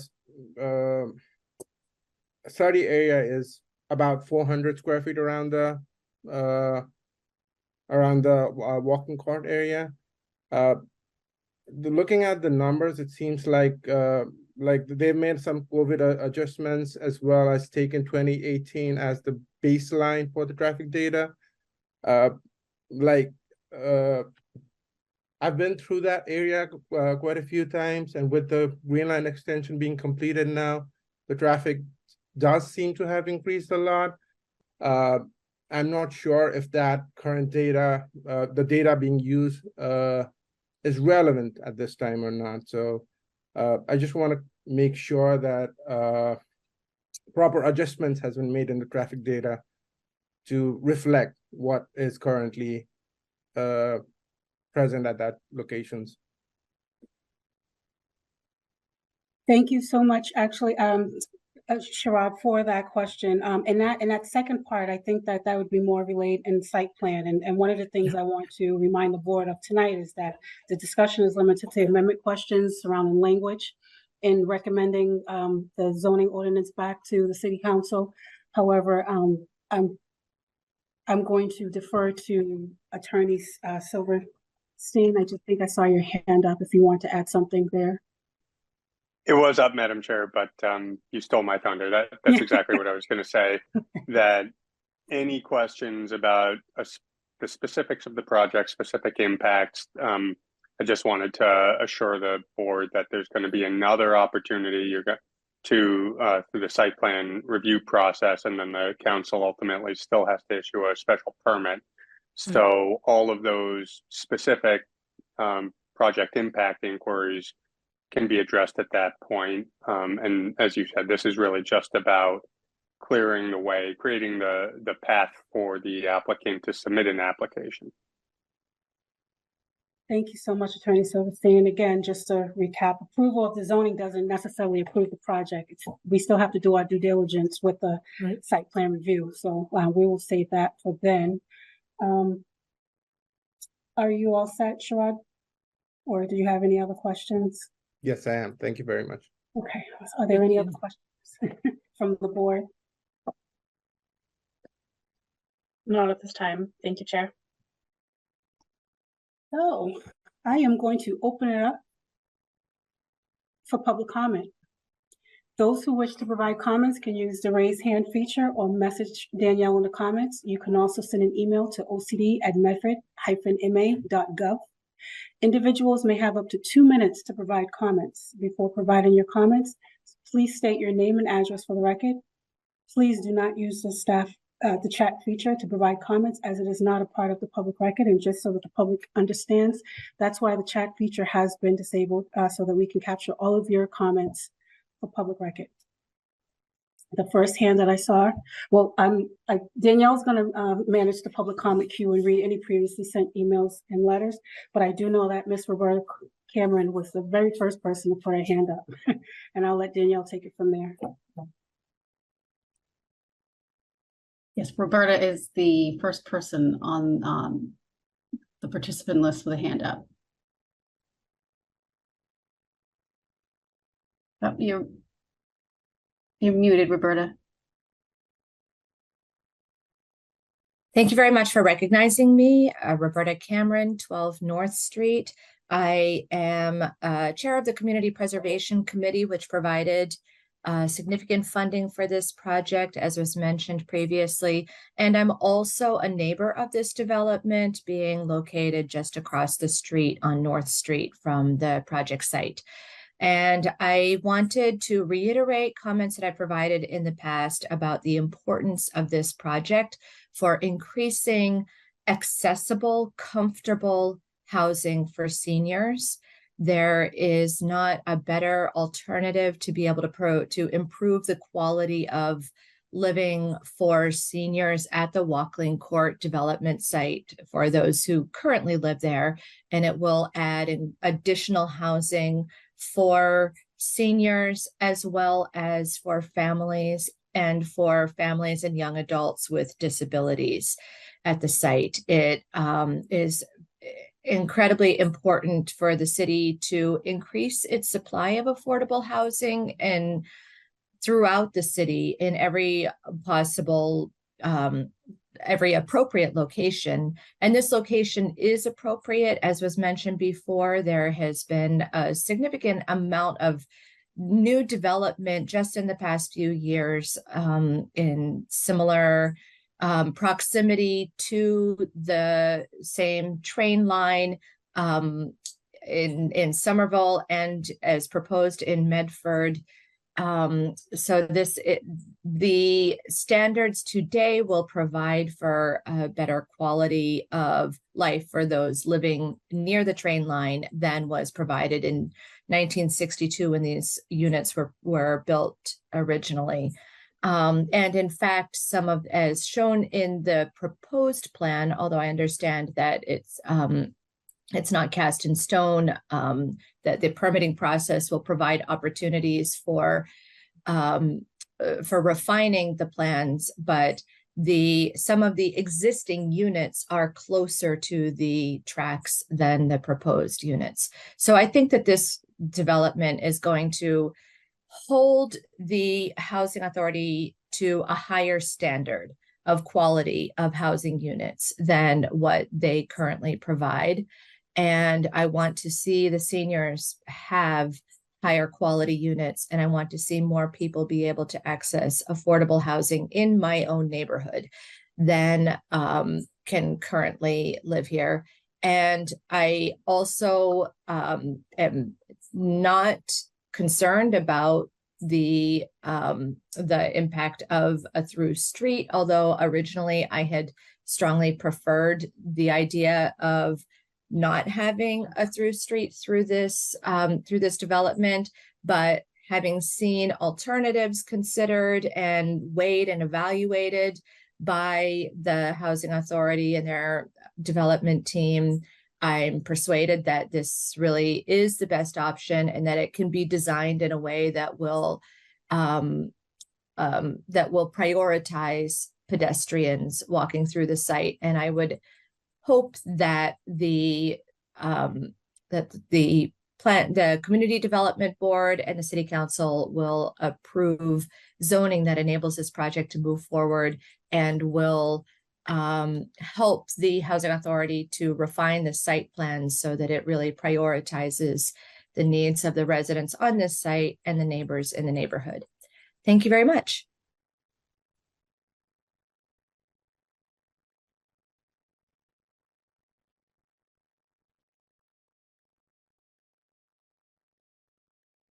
Next on the list is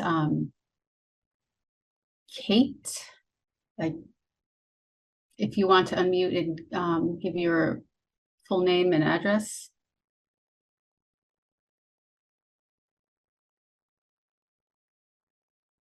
My name is Kate Ryan. I live at 15 Canal Street in Medford, and I am a person who could be a potential resident of these new houses. I am multiply disabled with a progressive disease, and I am desperate for accessible housing, which does not currently exist enough of in Medford. Many of the Medford Housing Authority sites for seniors and disabled people are sadly inaccessible.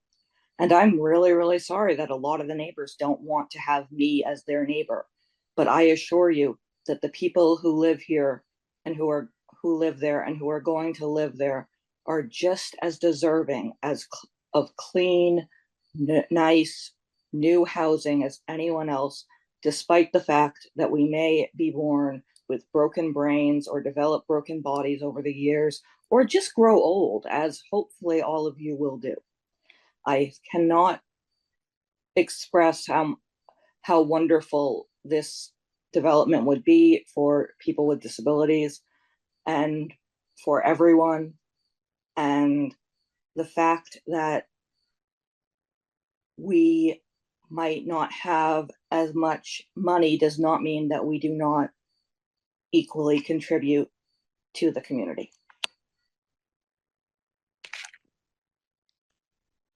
And if anyone would like, by the way, to trade one of the nice shiny new units for anyone's disability, I'm sure we would all be very, very happy to. Nobody takes me up on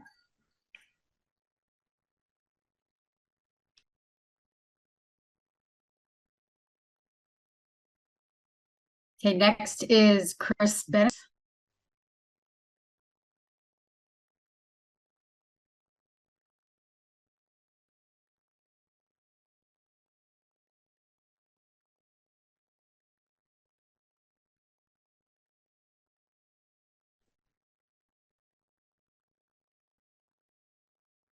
I was trying to unmute myself, but I was not allowed to unmute myself, so I had to wait until you unmuted me. I have a couple of concerns. I was reading over the reports that I saw, and there were a couple of factors that I thought were kind of interesting. To create sustainable climate resilient buildings to last 40 plus years was kind of a mind-boggling thing to me. Considering the fact that the current buildings that we are looking at in Walkland Court were built, what, 70 years ago? And we're saying, okay, we're going to build you some new buildings that will last 40 plus years, which doesn't tell me a lot. So then it brings me into the fact that we're building these massive buildings, and I've seen how Walkland Court has been maintained. And I look at that as a comparison to the federal building, which is like the Riverside Ave buildings. And the stuff hasn't been maintained for a very, very long time. So we're going to build all of these pristine, brand new buildings. And I'm looking at how are they going to be maintained?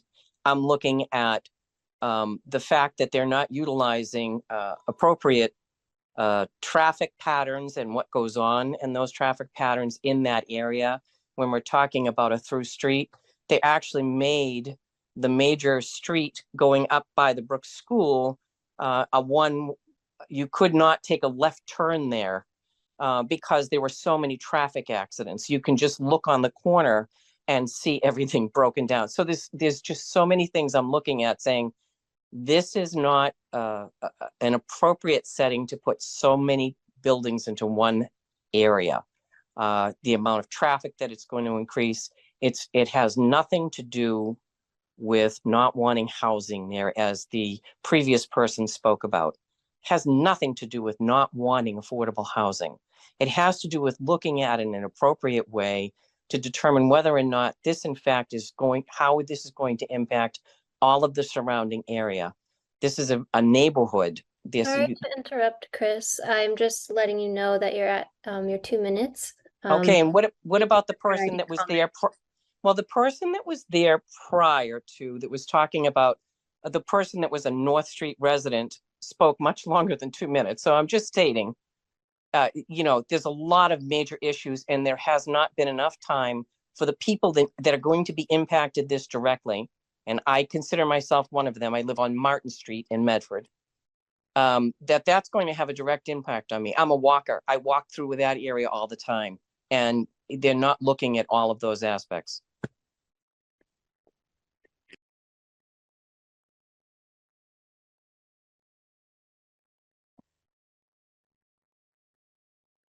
Susan Gerard. I do believe, I guess to answer the previous speaker, that the traffic is being looked at. I believe they're looking at a minimal number of cars for these particular residents, but I really wanted to speak about why it's needed. I don't live in the area, so I'm not a neighbor. I'm not impacted in that way, but I used to tutor an immigrant woman who lived in that project, and she had pancreatic cancer, and she could no longer get up those stairs, and luckily was able to move to another senior housing. They did eventually move her to another senior housing development because she was so severely disabled and the project wasn't going to work for her. She was moved to one with an elevator. But in my church, I've had a number of friends who cannot afford even the quote affordable rents in Medford, but we're qualified for senior housing, but the waiting lists are years long, like 2 years long. And a couple of them were actually facing imminent homelessness. Some of them lived with us for periods of time where they eventually got public housing in other cities. They had to move out of Medford.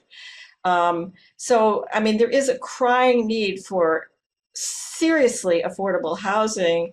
And I've lived in Medford for 40 years. And to me, this is the first really exciting public housing that I've seen happen that is truly affordable. So I know there are concerns about parking and traffic and all those. I do believe they're being seriously addressed.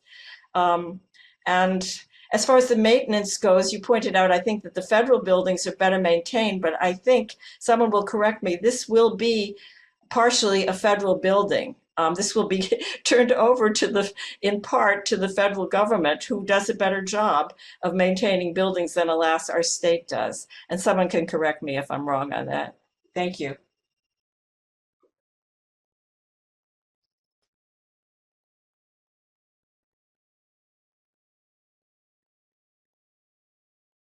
Andrei Golisov. Hello, can you hear me? Yes. Can you hear me? Yes. Yes. Okay, my name is Andrei Gosov from 3 Norton Ave, so I live very close by. I think it's a great attempt to actually address the shortage of affordable housing. However, I kind of believe that a few things needs to be addressed. One is, of course, brought by Sharag, that the traffic and other people, the traffic needs to be reassessed because it was reassessed at the pandemic time.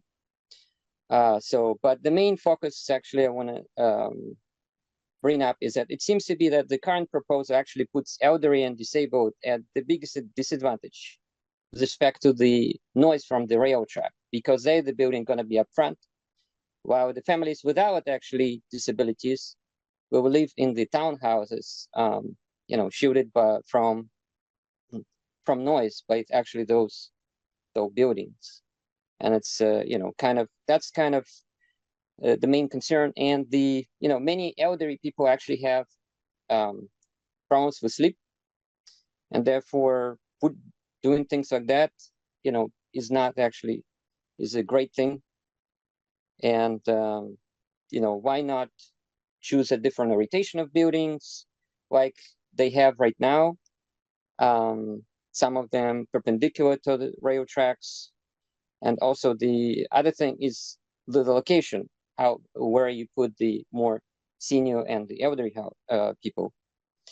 And also, you have where you have townhouses. Townhouses are not the most efficient use of the land. You have 2-story buildings there. So why not upgrade it?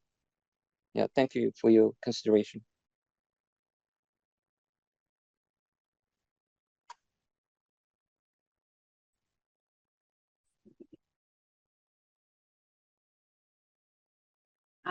Paul? Give your Good full name. evening, everyone. My name is Paul Ferrazzani. I live at 4 Norton Ave, which is very, very close. Some of the concerns that I'm seeing are, everything that everybody's mentioned. The traffic is out of control, and parking and all of that. My thing is, this is going to be great for the elderly and for the disabled. I have a son who's disabled, and I would love to see, housing for those people at an affordable rate. I don't think families should be there. I think it should only be for elderly and disabled, like it was started back in the 60s. I think adding more families to the area is going to cause a lot of, I guess, issues. So it's just too many people. We need to figure out, what's the list look like for elderly and for disabled, and accommodate them. Okay. I don't know what else to say about that. It's like taking 10 pounds of what and putting it in a 2-pound bag. And that's what's going on. Need to, really, really look at the numbers. And I think we should focus on the elderly and the disabled. Thank you.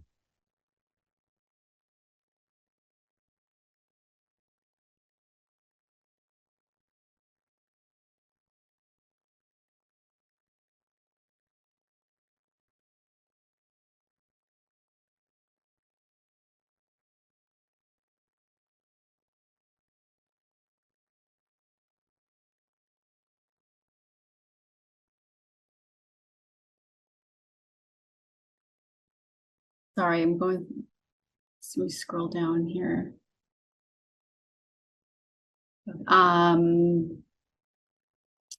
William Navarre. Hi there. Thank you for recognizing me. 108 Medford Street. I just want to say that I support this project. We need more housing. A lot of people want to live in the city, including elderly, disabled, and yes, indeed, families. I really think that we have a lot. I don't think Medford is full. I don't think any of our neighborhoods are full. I don't think there's any reason to think that that any amount of people coming in is 10 pounds of what. I don't think that that's a reasonable way to talk about people. I don't think that a previous commenter was even talking about any people in specific, just that there's a problem of too many people. But I walk around and I don't see that. I don't see that our sidewalks are crowded, or when you go to the grocery store, you can't get inside, because I just don't see that. So I don't think we're overflowing with people. And I think we have room for more of all kinds. And I think that the idea should be that eventually we accommodate more people in Medford in general. But I really like the idea that we're going to start by housing our most vulnerable members of the community. That's not where we stop. Everybody deserves housing, but it's a really great place to start, by housing the disabled, the elderly, which is the focus of the project, and yes, a pretty small number of families of very modest means. That's a really good place to start to welcome more people into our community, I think. And that's what we need to do if we're going to solve the housing crisis. We want people to be able to live near the city so they're not driving a million miles, causing traffic on our highways and creating pollution, and et cetera, et cetera. So I really support this. I don't think Medford is full. I don't think we have 10 pounds of anything and a 2-pound anything. So I hope that the Community Development Board reports favorably on the project or the zoning necessary to make the project allowed. Thanks. Next is Mark Curtis. Thanks, Danielle. Mark Curtis, 89 Trainpath Street in Medford. I mean, this is deeply needed. When I first saw the plans for the redevelopment of Walkland Court, I was really impressed by how thoughtfully designed it was, the way the buildings were placed, the scale building up away from single family homes into the higher density for the senior buildings in the back. It's very attractive, so much more attractive than what is there now. And you know, what's there now is it's outdated, it's in poor condition, it's not accessible as people have talked about. And it badly needs new capital, which the Housing Authority just has not been able to get for many, many years. And this is such a great opportunity. They've done a fantastic job of assembling the resources and having the vision for a project that will not only address the needs of the current residents and improve their quality of life, but also bring some very much needed affordable family housing to Medford. You know, we've got 1 in 5 renters that pay more than 50% of their income for rents. It's not an affordable place to live. It's hard for people to find affordable apartments, and this is providing deeply affordable apartments.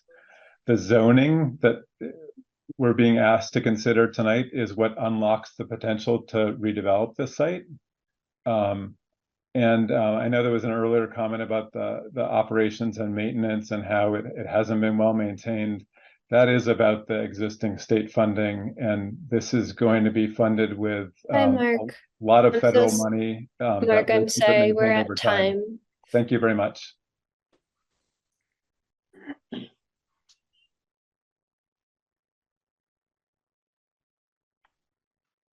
Diane McKinney.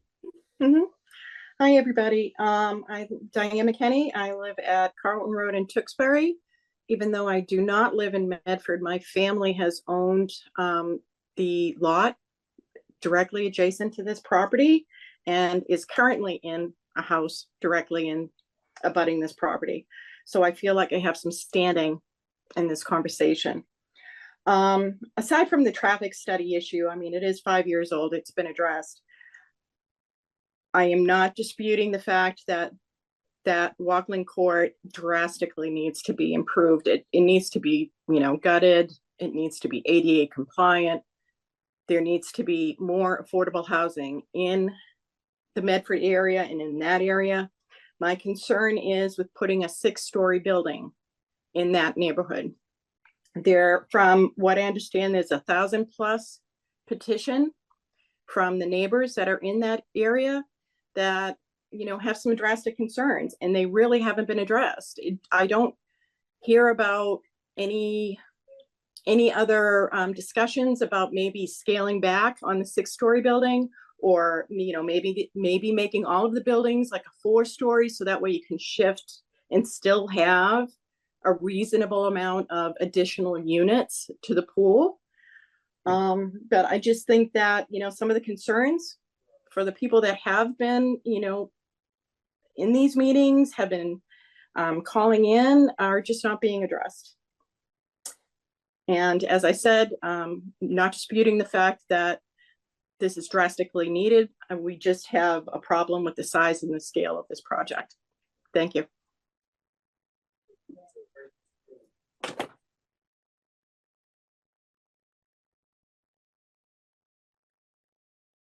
Patricia Berry.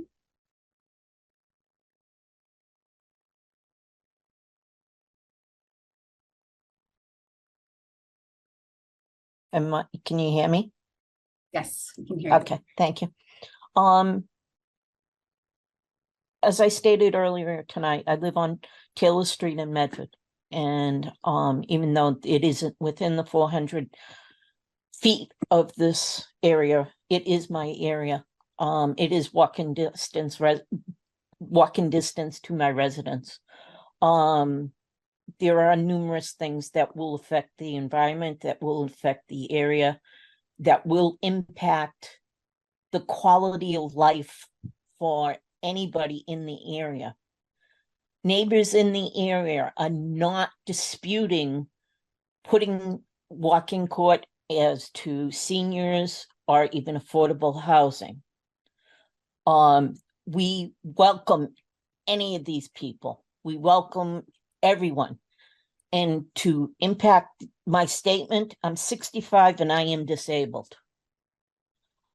I don't have issue with anyone coming into the neighborhood.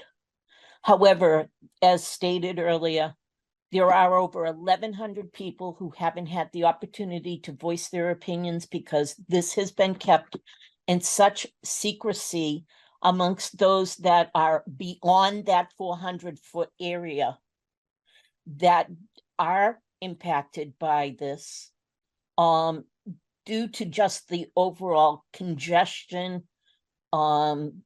elderly needs being met or being able to be met. I would be interested in seeing how many times the fire department gets called into walk-in court, the police get called into walk-in court, and whether or not they will even be able to properly access that area with all the new development that's being pushed through. And the statement that was made earlier in regards to... Hi, Patricia. Apologies for interrupting. Just want to let you know you're at time. Okay, fine. Conveniently for everybody, but okay, fine. Thank you. I would rather see this reviewed again to the public and give full public notice on this.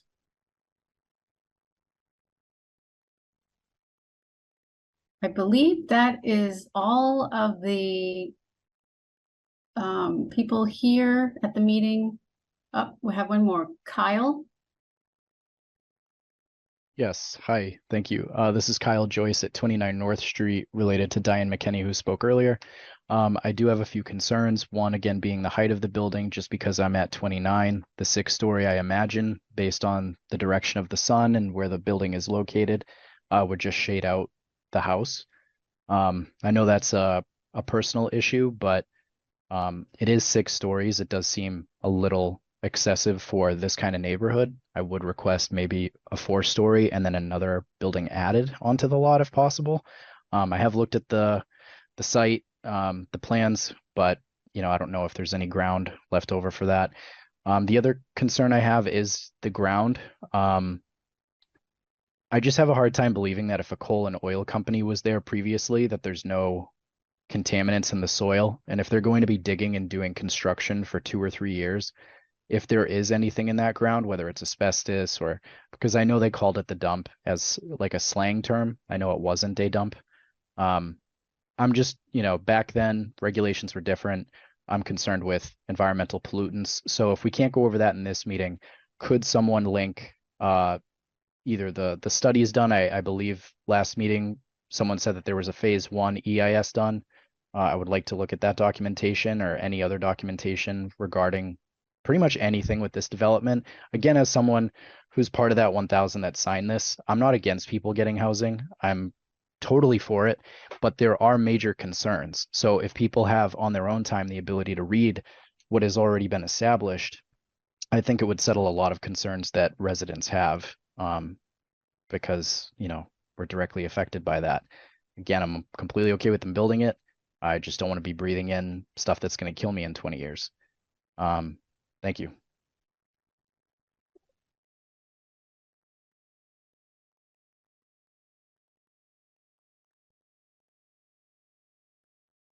We have person Ann. If you could state your name and address. Yes, my name is Anita Nagum. I live at 9 Norton Avenue, which is within the 400-foot distance from Walkland Court. I've been to almost every community meeting, and I'm aware of only one change that was made in response to the community feedback, and that was the addition of a speed bump. I am in favor of redevelopment of Walkland Court. We certainly need better housing for seniors. I have friends who live at Walkland Court. I've been in some of the apartments. They need serious work. There are neighborhood concerns though, and the Medford Housing Authority was, and it still is, very unfamiliar with the neighborhood. When they started developing this, they didn't even know that there was a playground half a block away. They do not understand the traffic issues in the area. When Route 16 backs up, people turn onto Auburn Street and cut through to get through to Winthrop to avoid waiting in traffic. That is why virtually every street between Winthrop and North Street has been made into a one-way going east to west to prevent the cut-throughs. If you put a wider road through Walkland Court, it will be a magnet for even more traffic, and it will increase the wrong way drivers on the other streets between North Street and Winthrop Street. And one other issue that the Medford Housing Authority does not understand. The railroad tracks have been a dividing line between the residential neighborhood and the commercial district on the other side. It is disingenuous to say that just because there's a 6-story building on the other side of the tracks that it's appropriate to put one on the residential side. I have serious concerns about a 6-story building. It will put shadows on some of the buildings, the Hi, houses. Anita. Apologies for interrupting, just letting you know you're at time. Okay, almost done. There are single-story houses on that block, and the property, the owners of those properties need to be respected while this development goes on.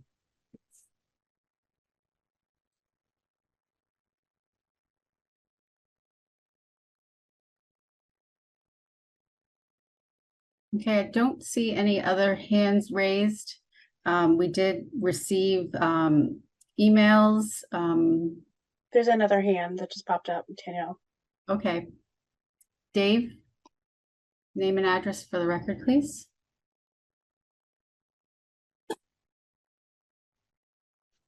All right. Yes, hi, sorry, I was muted.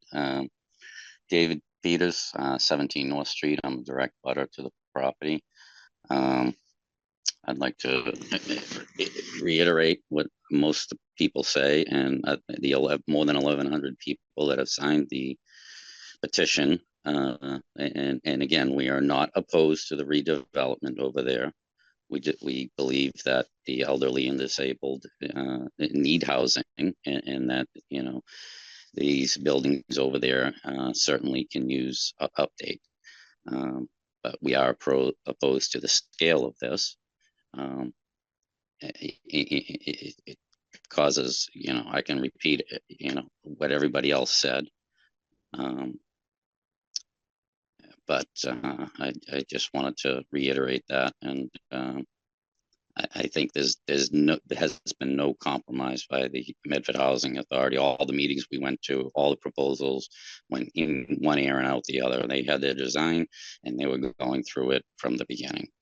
And there should be some discussion on compromise and the effects to the residents. Thank you.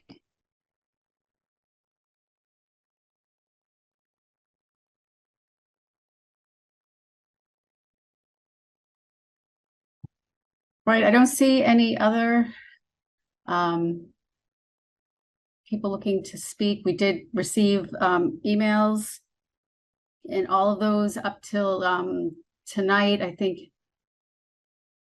Correct me if I'm wrong, Alicia and Amanda. We had emails that we put into the public comment folder for the board up until, I think, 6:20 tonight. Or have any come in since 6/20. Those were the ones at 6:20 were included, and the only comments since then were actually Amanda, or we had been clarifying people's name addresses for the record. And so some responses with addresses came in, but not new comments. I was trying to do a count and a summary of all of the letters. Actually, I'm very close. There were a lot of them. There was one thing that was repeated several times in letters that I thought perhaps the Housing Authority could clarify. There seemed to be comments that this was going to increase the population and the traffic by 250 to 300%, which I'm not sure where those numbers were coming from. But can we just clarify? It's currently there's about 144 units, and you're adding 94 units. That's not 300. That's not 200%. That's not 300%. Yeah. I think one of the abutters was, oh yeah, go ahead, Natalie, I'll let you handle that. I was just going to say that. So we did see that comment going around, and we do have projected occupancy for this property that's based on average occupancy rates in the Medford Housing Authority portfolio based on 1 bedrooms, 2 bedrooms for seniors, and then 1, 2, 3 bedrooms for families. So we know historically how big the households have been who have lived in those units. And so, one statistic that I'd like to put out there is that for senior households in the Medford Housing Authority portfolio, 92% of all seniors live alone. So they're very small households, and that is the majority of the site is senior housing. There's 40 units of family housing, but 198 would be for seniors. So when we do the calculations based on these historical occupancy rates, what we find is that the increase of residents on site would increase by 101%. Thank you. And we could 1, 2, 3, 4, 5, 6, 7, 8, 9, 10 of the letters were opposed. And as a general rule, just to quickly summarize for the board, they had very, very similar themes, concerned about being up against the train tracks, so concerned about traffic congestion, concerned about, I think I finally had somebody explain in these public comments the concern about the cut through, which I've never quite grasped, because Auburn Street and North Street allow the exact same movement that this other road would. And apparently people then drive the wrong ways down the runway streets. That is something that is actually very helpful for us to know, that we will ask the traffic department to get better about being there in the morning to patrol that. That's a solution that we solve with our police, not by limiting the number of people who live in a neighborhood. There were also 1, 2, 3, 4, 5 letters in support, 2 of whom identified themselves as residents of the current Walkland Court, saying that they would very much like to have new apartments, up to dated apartments, accessible, et cetera. I feel like those are generally what was in the letters, but the board has the whole letters, all of them, at their disposal, and had some of the earlier ones. Most of these really apply to the site plan review concerns, in my opinion.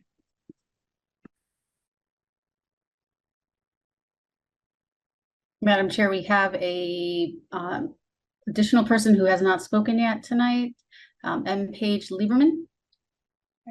We'll unmute you.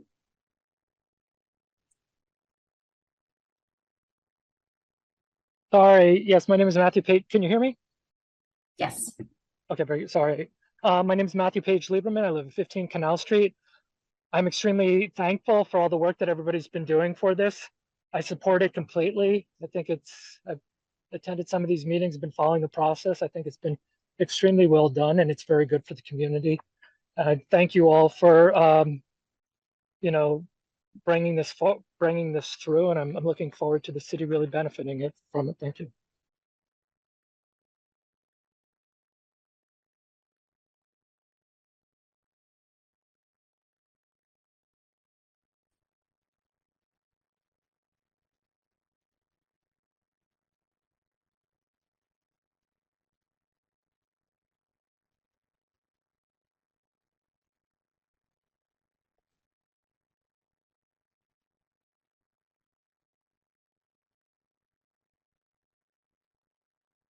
Madam Chair, there's one person who's spoken before previously, and there are no new additional written comments.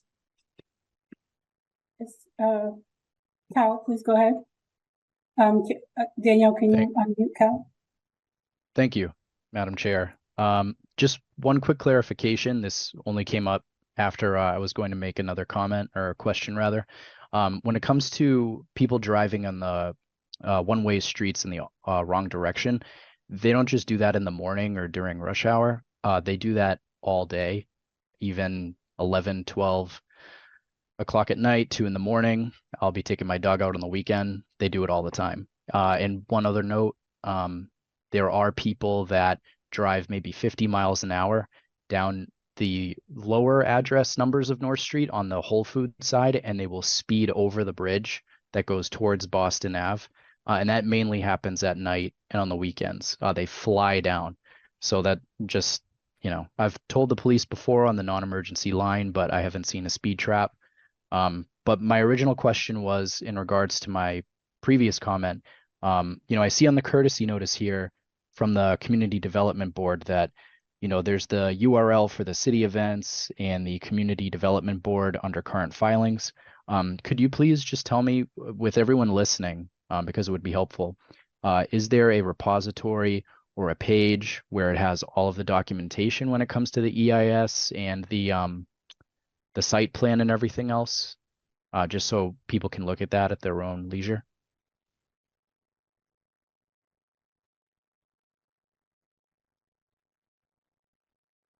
So everything that's been provided to the Community Development Board is available through current filings.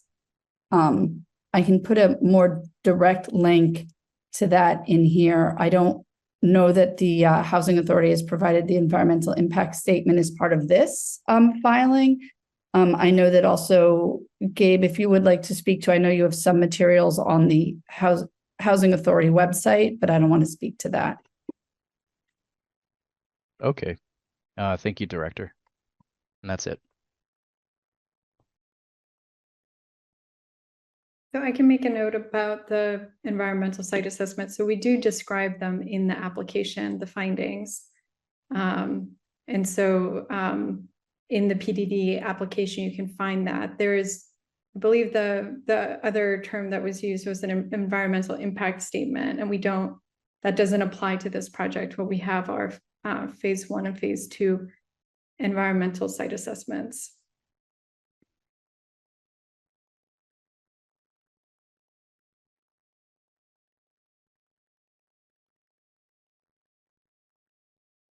Sorry, thank you so much. I actually was going to just refer to the actual application as read as was noted last previous meeting on where the findings were and what was being done for environmental site assessment.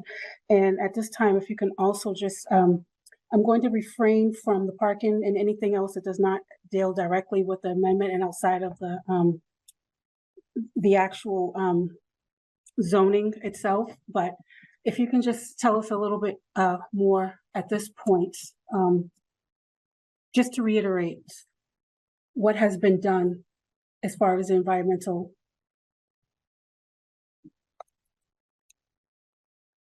Not so much remediation as of yet, but what has been done as far as environmental impacts on the site? Assuming that it's not in the actual, that no one has, can grab it right now. So I see that Josue Valdez has raised his hand from Fuss and O'Neill. Fuss and O'Neill did the phase 1 and phase 2 environmental assessment. So if we could let him answer this question, that would be great. Yes, please.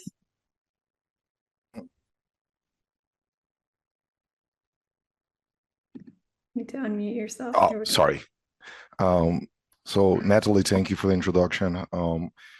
And like Natalie mentioned, we've done phase 1 and phase 2 to help people understand what a phase 1 and phase 2 is. Like a phase 1, it's kind of like more like a desktop review in which you go and you find anything that it's online about the history of the site from an environmental perspective.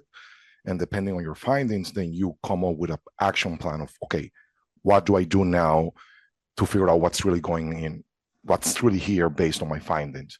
And then you go to a phase 2 in which you actually put grounds on the floor and you start doing testings and borings. And for people to really understand is digging into the earth, into the soil, taking samples and testing it for any type of contaminants that were red flagged during the phase 1, which is kind of the high level review.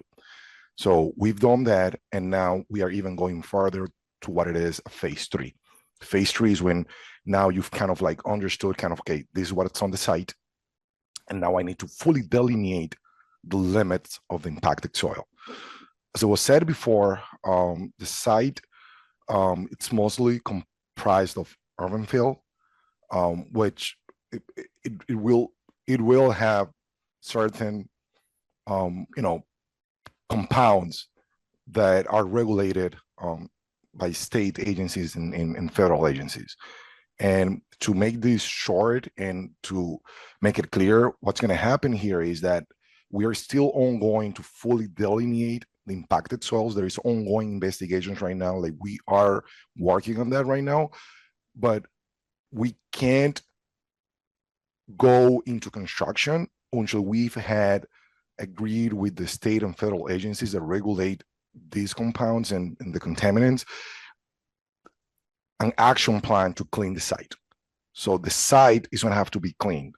And by clean, I mean that any compounds that are above the threshold, that's one requirement. And number 2, that are also above the historic fill threshold, it's going to have to be removed and disposed in accordance with the state and federal regulations. That means landfills or any type of special sites that will take the soils depending on the compounds that were found in there. So the site will be cleaned. So once this project is done, any type of compounds that are above the thresholds for states and federal agencies or historic urban fill is going to be removed from the site. That's a requirement. Like once we find something in there, there is no turning back. Like once we find something in there that is above any of these thresholds, we need to notify these agencies. And once we notify these agencies, a clock starts going on. And we have now deadlines, like within this amount of time, you need to come with a plan. Within this amount of time, you need to actually take action. So that's where we are standing. Still more investigation ongoing, but we will make sure, well, as part of the process, we need to make sure that the site has been remediated by the end of the construction process. And Jose, could you talk just a little bit about, like, there's always urban fill in urban areas because the land has been disturbed, so that some of what you're seeing is not that uncharacteristic of just normal urban sites. Granted, there are some uniqueness to this site, but if you could just talk about it in kind of a broader way about, how similar it is rather than dissimilar, I think that would be helpful. Yeah, so we have not found anything that it's not common for these type of areas, right? Like once you have urban fill, and especially back in the days, it was not regulated. So you could take soil from anywhere, put it in there, that's it, call it a day, put grass. So because it was not regulated, the state and federal agencies are doing their best to kind of like to try to, like, you can't go and fully demolish a site just to clean it, right? It wouldn't work. Who's paying for that? So what the state and federal agencies are doing now is that every time a new construction is going to happen or earth is going to be disturbed, they want to make sure that the remediation happens. So a good thing here is that we have not found any real contaminants on the groundwater, like below any thresholds. So that's good. So even though there's some compounds in the soil, it's not really leaching into the groundwater. So everything is staying within, you know, that buffer in between the groundwater and finished ground elevation.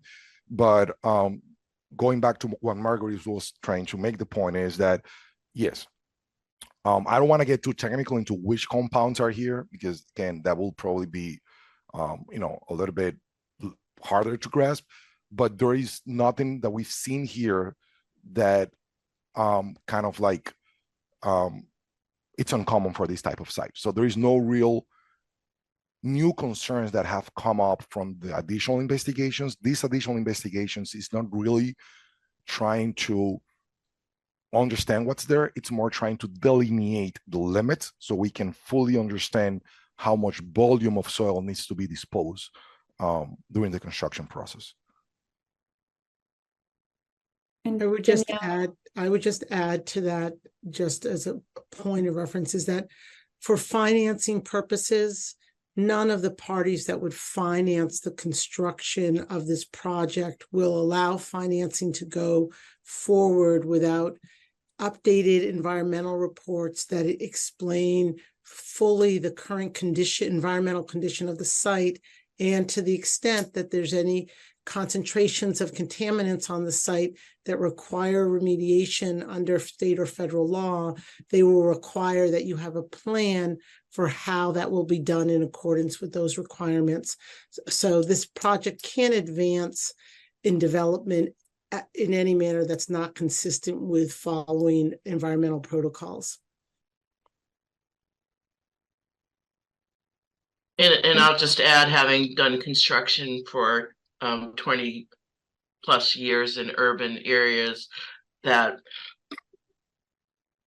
you're always disturbing the soil, and it's really important to know what type of soil you are so that you can make certain that during the disruption of the soil, you have a plan in place to make sure that you're keeping your residents and your neighbors and your construction workers safe. But even more so, there's very strict rules around where you can dispose of it. And so all of the soil does need to be classified, and we're following all of those protocols, and we'll have, you know, a team out there to be monitoring to the extent we're disturbing anything, so that we can be certain that there is no safety or risk to the neighborhood. But it's not unique or uncommon to construction in an urban area. And I was just going to add that we can share the phase 1 and phase 2 ESAs, Danielle and Alicia, with you. And then I don't know if maybe you could upload it as part of the PDD application and people can read those. And if they have any questions, we're happy to answer them.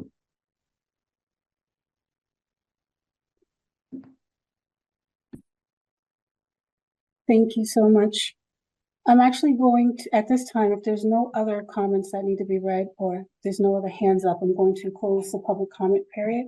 And at this time, I will defer back to the city and just, if the city can highlight for us in a high level bullet point and give us some information, give the board and the public some information about how these goals align with the city's goals, how this project aligns with the city's goals, or I can actually, Danielle, did you want me to read those out, or did you want to touch base on them to give the public a better idea? Yes, I'm happy to speak to that. So the city adopted a housing production plan. When was that? Last year? I think we got the approval during this calendar year, I believe. So that outlines several goals and strategies to increase housing production and meet our affordable housing goals, which is 10% of our housing stock is to be deed restricted affordable. We don't meet that. We're only around 7%. And so, you know, that means that we're, you know, vulnerable to, you know, 40Bs and, you know, not being able to go through these processes like we are now of being intentional of where housing goes. So to make a zoning change, the amendment just needs to be, rationally related to legitimate planning objectives. And going through the housing production plan,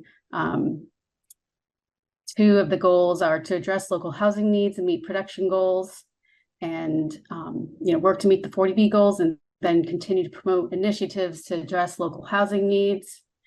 To promote a welcoming, diverse, intergenerational, and inclusive city with an ideal mix of housing choices that offer diverse options to residents with varying needs and preferences. And one of these strategies is to support the Medford Housing Authority to rehabilitate and redevelop existing properties. And this to collaborate and support the Medford Housing Authority to redevelop and increase the units at existing properties where feasible, including Walkland Court, to create more family and senior affordable housing units with accessible and modernized housing.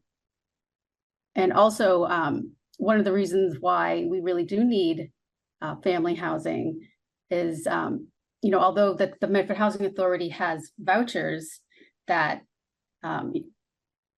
conceivably you have a voucher and you can use it to rent an apartment, a market rate apartment in the city. But the problem is that there are very few apartments that they can actually use them at because they're above the fair market rent, so they can't use it there, or they are faced with just blatant discrimination. Although it's completely illegal to decline to rent to a tenant because they're using a Section 8 voucher, but it happens all the time. So we desperately need affordable housing, and we need family housing in addition to senior housing. So this is in our housing production plan, reference in our comprehensive plan, and this zoning amendment aligns with those planning objectives. Thank you, Danielle. One of the things that I wanted to flesh out without going into full detail is the 40B statute. And I'm not sure that the public is fully aware of what 40B and how it affects SHI, which is the state subsidized housing inventory. There's a certain percentage that every community within the state of Massachusetts has to hit. And if there's not a low to moderate income housing for that's met within a community, then that community is subjected to a 40B, which is MGL Chapter 40B, which is a comprehensive permit law. And that's what Danielle was referring to, where a developer can come in and take your prime space and it doesn't have to follow regulations. So this is a better way of controlling your housing when you have a housing production goals. And the city can actually speak more on that, but I did want to flesh out some of the acronyms that we were using to discuss the housing goals. Are there any other questions from the board at this time? The general comment of, I'm excited to see, more detailed proposals once we kind of move this zoning forward. Incorporating a lot of the feedback that we've heard this evening. Thank you to all the community members for speaking up. And I think, the next phase, we'll be able to dig into more of that potentially. I agree, Vice Chair Hederman. As I said, it's not that we were neglecting your comments, but they're more specific to the site itself. And we're trying to get the zoning done so that we can get the project to move forward. If the project moves forward, once the zoning is approved, then we can do our due diligence in making sure that it conforms to all city ordinances within. So in saying that, if there's no other questions from the board, again, I feel very confident that Attorney Silverstein, as well as MHA and the city staff, has already done their iterative processes of going back and forth. So I will ask for a motion to recommend the motion to recommend to City Council of the approval of the draft PDD 3 Walkland Court Plan Development District. I'll make the motion. The second motion. I second, Sally. Okay, roll call. Vice Chair Emily Hederman. Yes. Ari Fishman.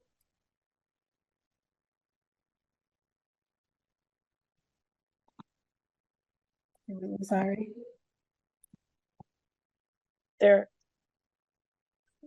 They're not He's muted, but I'm giving a seeing a thumb. thumbs up. Yeah.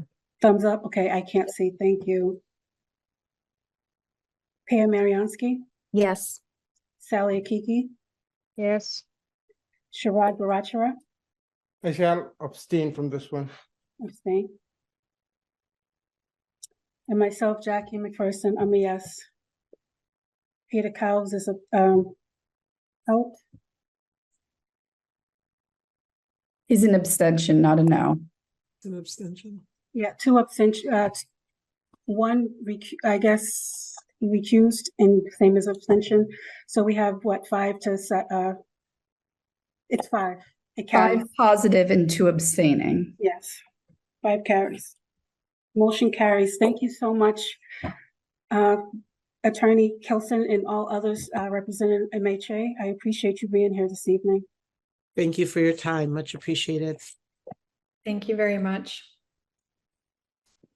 Thank you so much. Through the Have a great chair, evening, to remind the public that this will be at City Council on November 14th.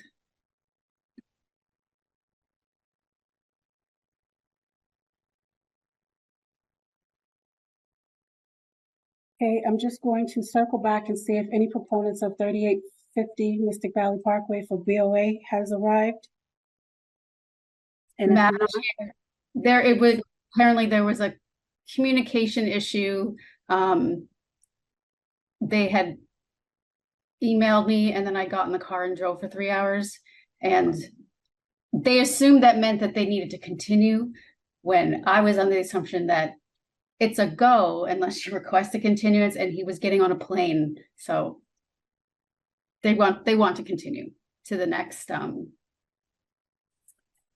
meeting. And so we'll have everything hammered out. And so I believe that when the next meeting is the 18th. A Can I make a motion? motion? Yes. Make a motion to continue without prejudice. And to Second clarify, that. that's a motion for the special permit drive-through use at 3850 Mystic Valley Parkway, Bank of America, continue to 10/18/23 without prejudice. Thank you, Chair. Yeah, Vice, I'll second that. that was Peter. Awesome. Vice Chair Emily Hedman, Yes. Peter Cowles, Yes. Ari Fishman, Pam Mariansky, Yes. Sally Akiki, Yes. Sharad Pacharia, Yes. and myself, Jackie McPherson. I'm a yes. The next item is approval of minutes. Do I have a motion to approve the minutes from 8? I believe it's 8. Let's see. I will so move. Okay. Thank you. Second, Second the motion.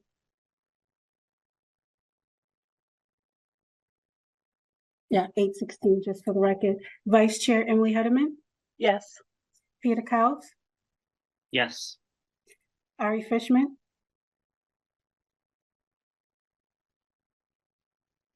Thumbs up.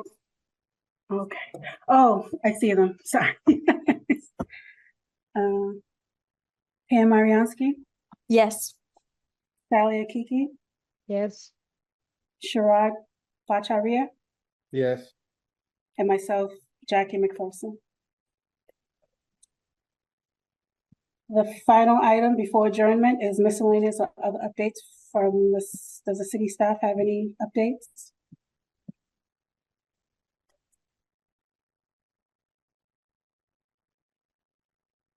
Madam Chair, not that I can remember at this hour. Okay, no, thank you. All right, so before anyone else slips anything in, so we'll go right to adjournment. Do I have a motion for adjournment? I'll make the motion. I will second. Vice Chair Emily Hedman, Aye. Peter Cowles, Aye. Ari Fishman, Thumbs up. and I'm sorry, Sally Akiki, Yes. Pam, I apologize. Did I call you? Pam Uh, Adamski? Nope, I vote yes. Okay. Sharad Bhattacharyya? Okay. Yes. And myself, Jackie McPherson. I'm a yes. Thank you, everyone. Have a great night. Thanks, everyone. Thanks, city Thanks, staff. good evening. Bye-bye.